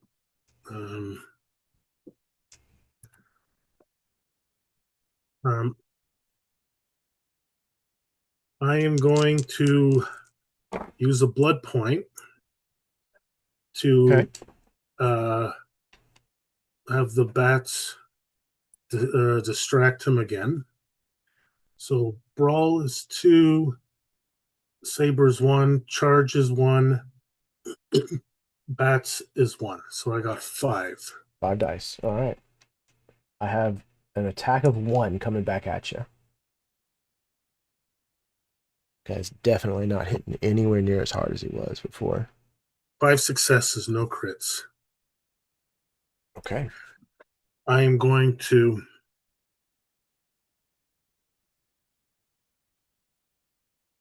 take one for the team. I think. Hold on. Let me see. Hold on. You got 4 and 2 currently, but he has a challenge of 1 attached to him. Wait, sorry, what does he have? A challenge of 1, and he's at 2. So if you wanted to take him off the board, it would cost you 3 points. All right, so I'll spend 3 on him and 2 on the objective. Okay. And I'll take. Okay, so you have 5 successes. Yes. He's coming at you with 1. Mm-hmm. Oh, so you can spend 1 to negate it, and then the last 4 on the objective, which will bring it down. I guess to that's 0. right. That stops the thing too. So I won't take 1. She's still uninjured then, so she will defend. She's like trying to get hit, but keeps missing. She swings, deflects his attack, and finishes off everything. Perfect. So you come down. Severs his lifeline to the whatever's keeping him alive. Yeah, you come down on him and cut through one of these like larger cables that's connecting to his, his spine or something at the base of his skull.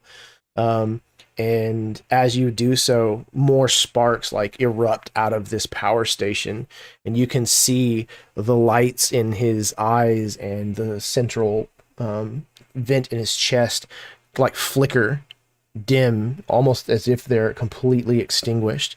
He seems to still be alive, but he is like dropping to one knee and is sputtering.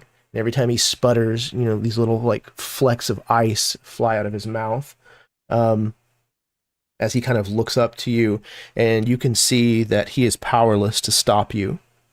So you are able to gather your group and push forward to get through the snow globe dome and out the other side. One step closer to draining every last drop of Hitler's blood. All right. So that's going to be it for our first session, everybody. This is part 1. Fantastic stuff. This was a blast. I love this game. Everyone. This is crazy.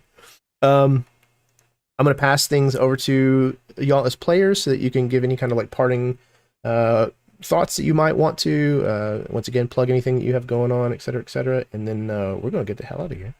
So we're going to start in reverse order with Nathan. I'm Nathan, also known as Dimension 119. Thank you guys for having me. This has been a lot of fun. This is a pretty cool system to check out. I think this is the only other die pool system I've played except for Expedition Engine. I'm enjoying it. I like these like rules light systems. This one's a little more crunchy than what I would consider rules light, but it's enjoyable. It's I don't feel too bogged down with the character sheet, and that's what I really get. That's what I really like about rules light systems. Jeremy, thank you for having me. Thank all of you guys for playing. Paul, it's been a while since I've played with you. Chad and Sarah, it's always a pleasure to play with you. And Matt, thank you for joining us. I'm definitely down to play with you again. All puns included as well. I'm a big pun fan, so I always welcome someone to the table who throws puns out. I, however, punish puns. Mm-hmm. Not like you're guilty at all.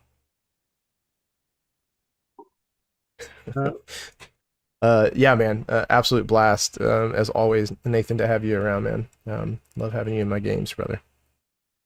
All right. Next up, speaking of love having around, Paul. Actually, just wanted to add one thing to the narrative. Irena still hasn't taken damage. She just brushes off the snow falling off of her clothes, and she's still impeccable somehow. But this is a fun system. I'm enjoying character, the game, and everybody. You guys are all doing well, great on this. It's like I said, I haven't played in a while, and this is a fun game to be playing. And yeah, thanks for everyone. Thanks, Jeremy. This has been great. Thanks, chat. And just it's been a lot of fun. Can't wait to come back in a couple of weeks. Man, yeah, I'm very eagerly awaiting the finale in 2 weeks. And yeah, man, I'm really happy that it worked out that you could play in this game. I love being able to facilitate people coming back to the table if it's been a while. That makes me very happy because I know what gaming means to me. So being able to get some of that in your veins is that's good. Good. All right.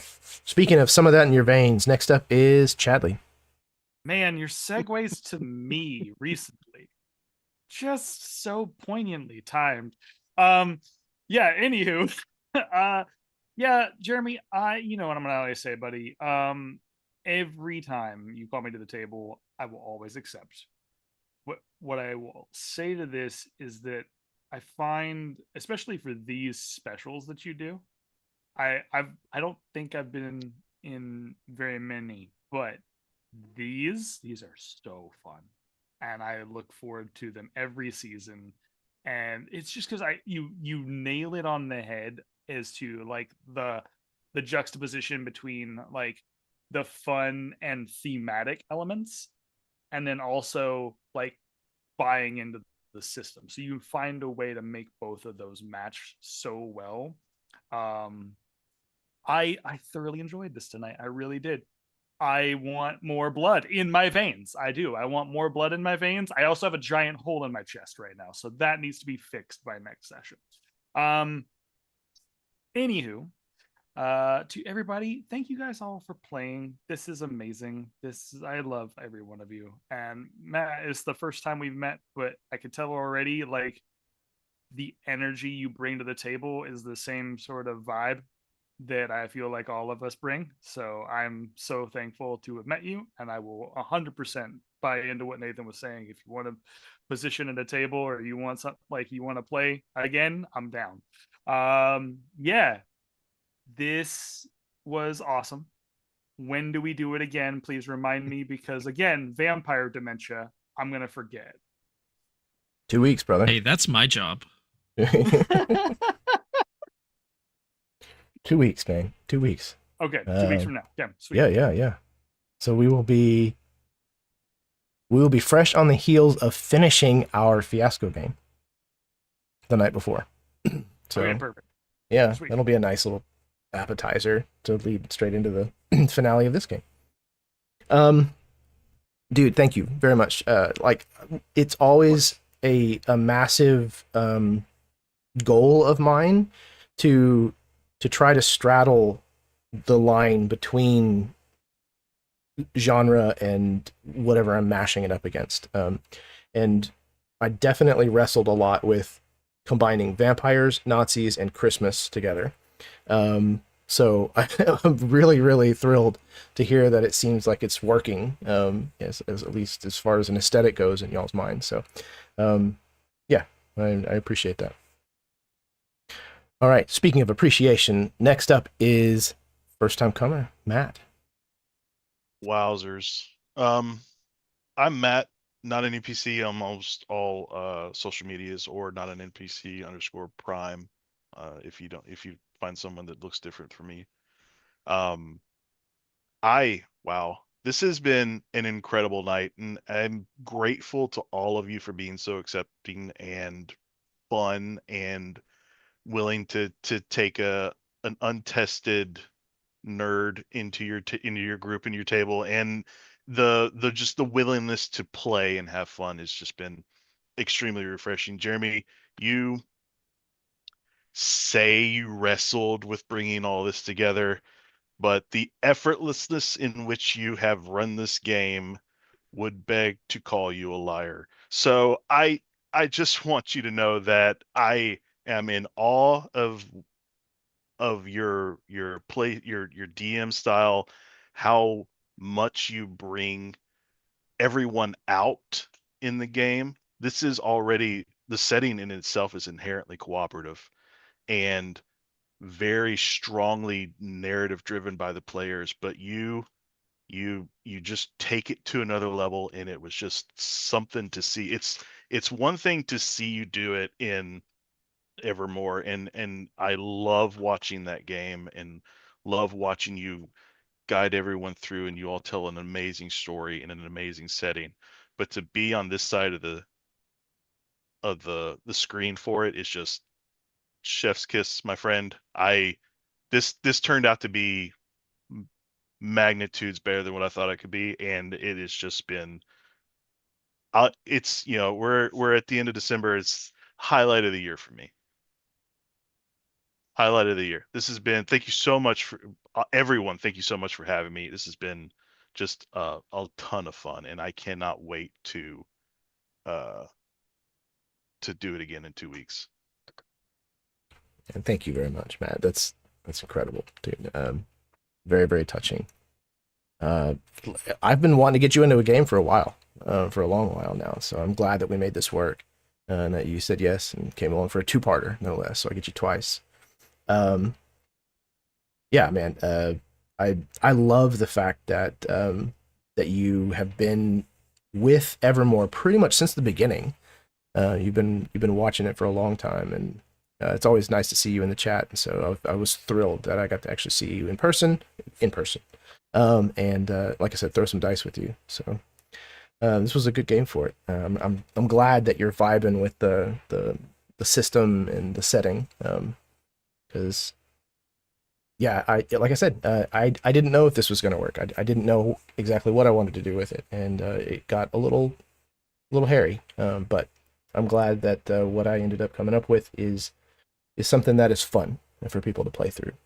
Because if it's fun for me, that's one thing, but making it fun for everybody else is always the goal. So thank you.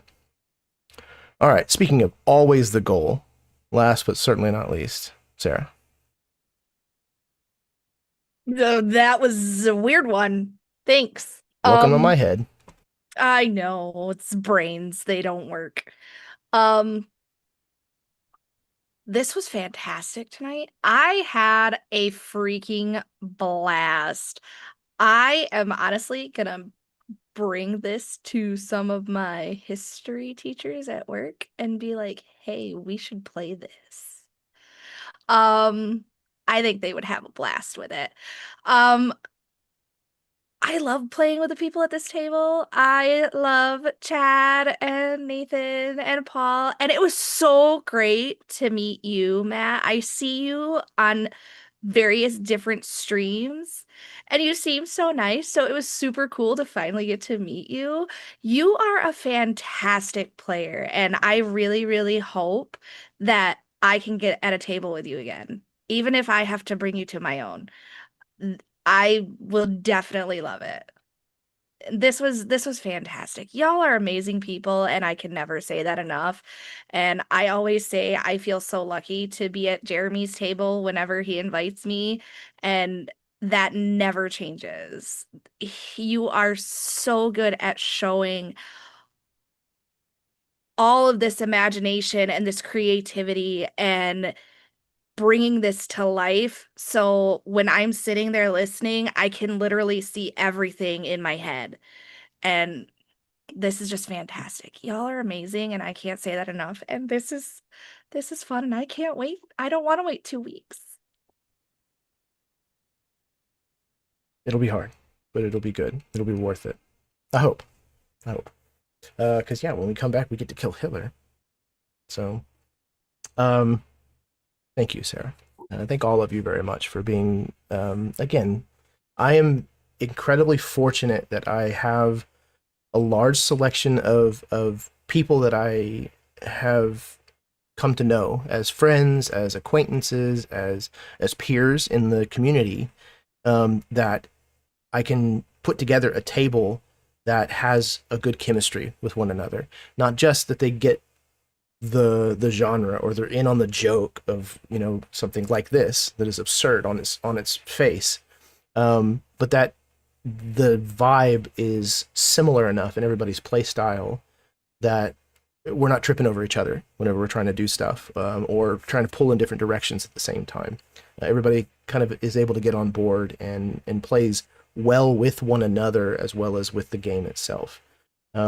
It's rarer than you might think, but I am incredibly fortunate that I'm able to land a lot of groups that work so well together, and it's in no small part based in the fact that you people are incredible people.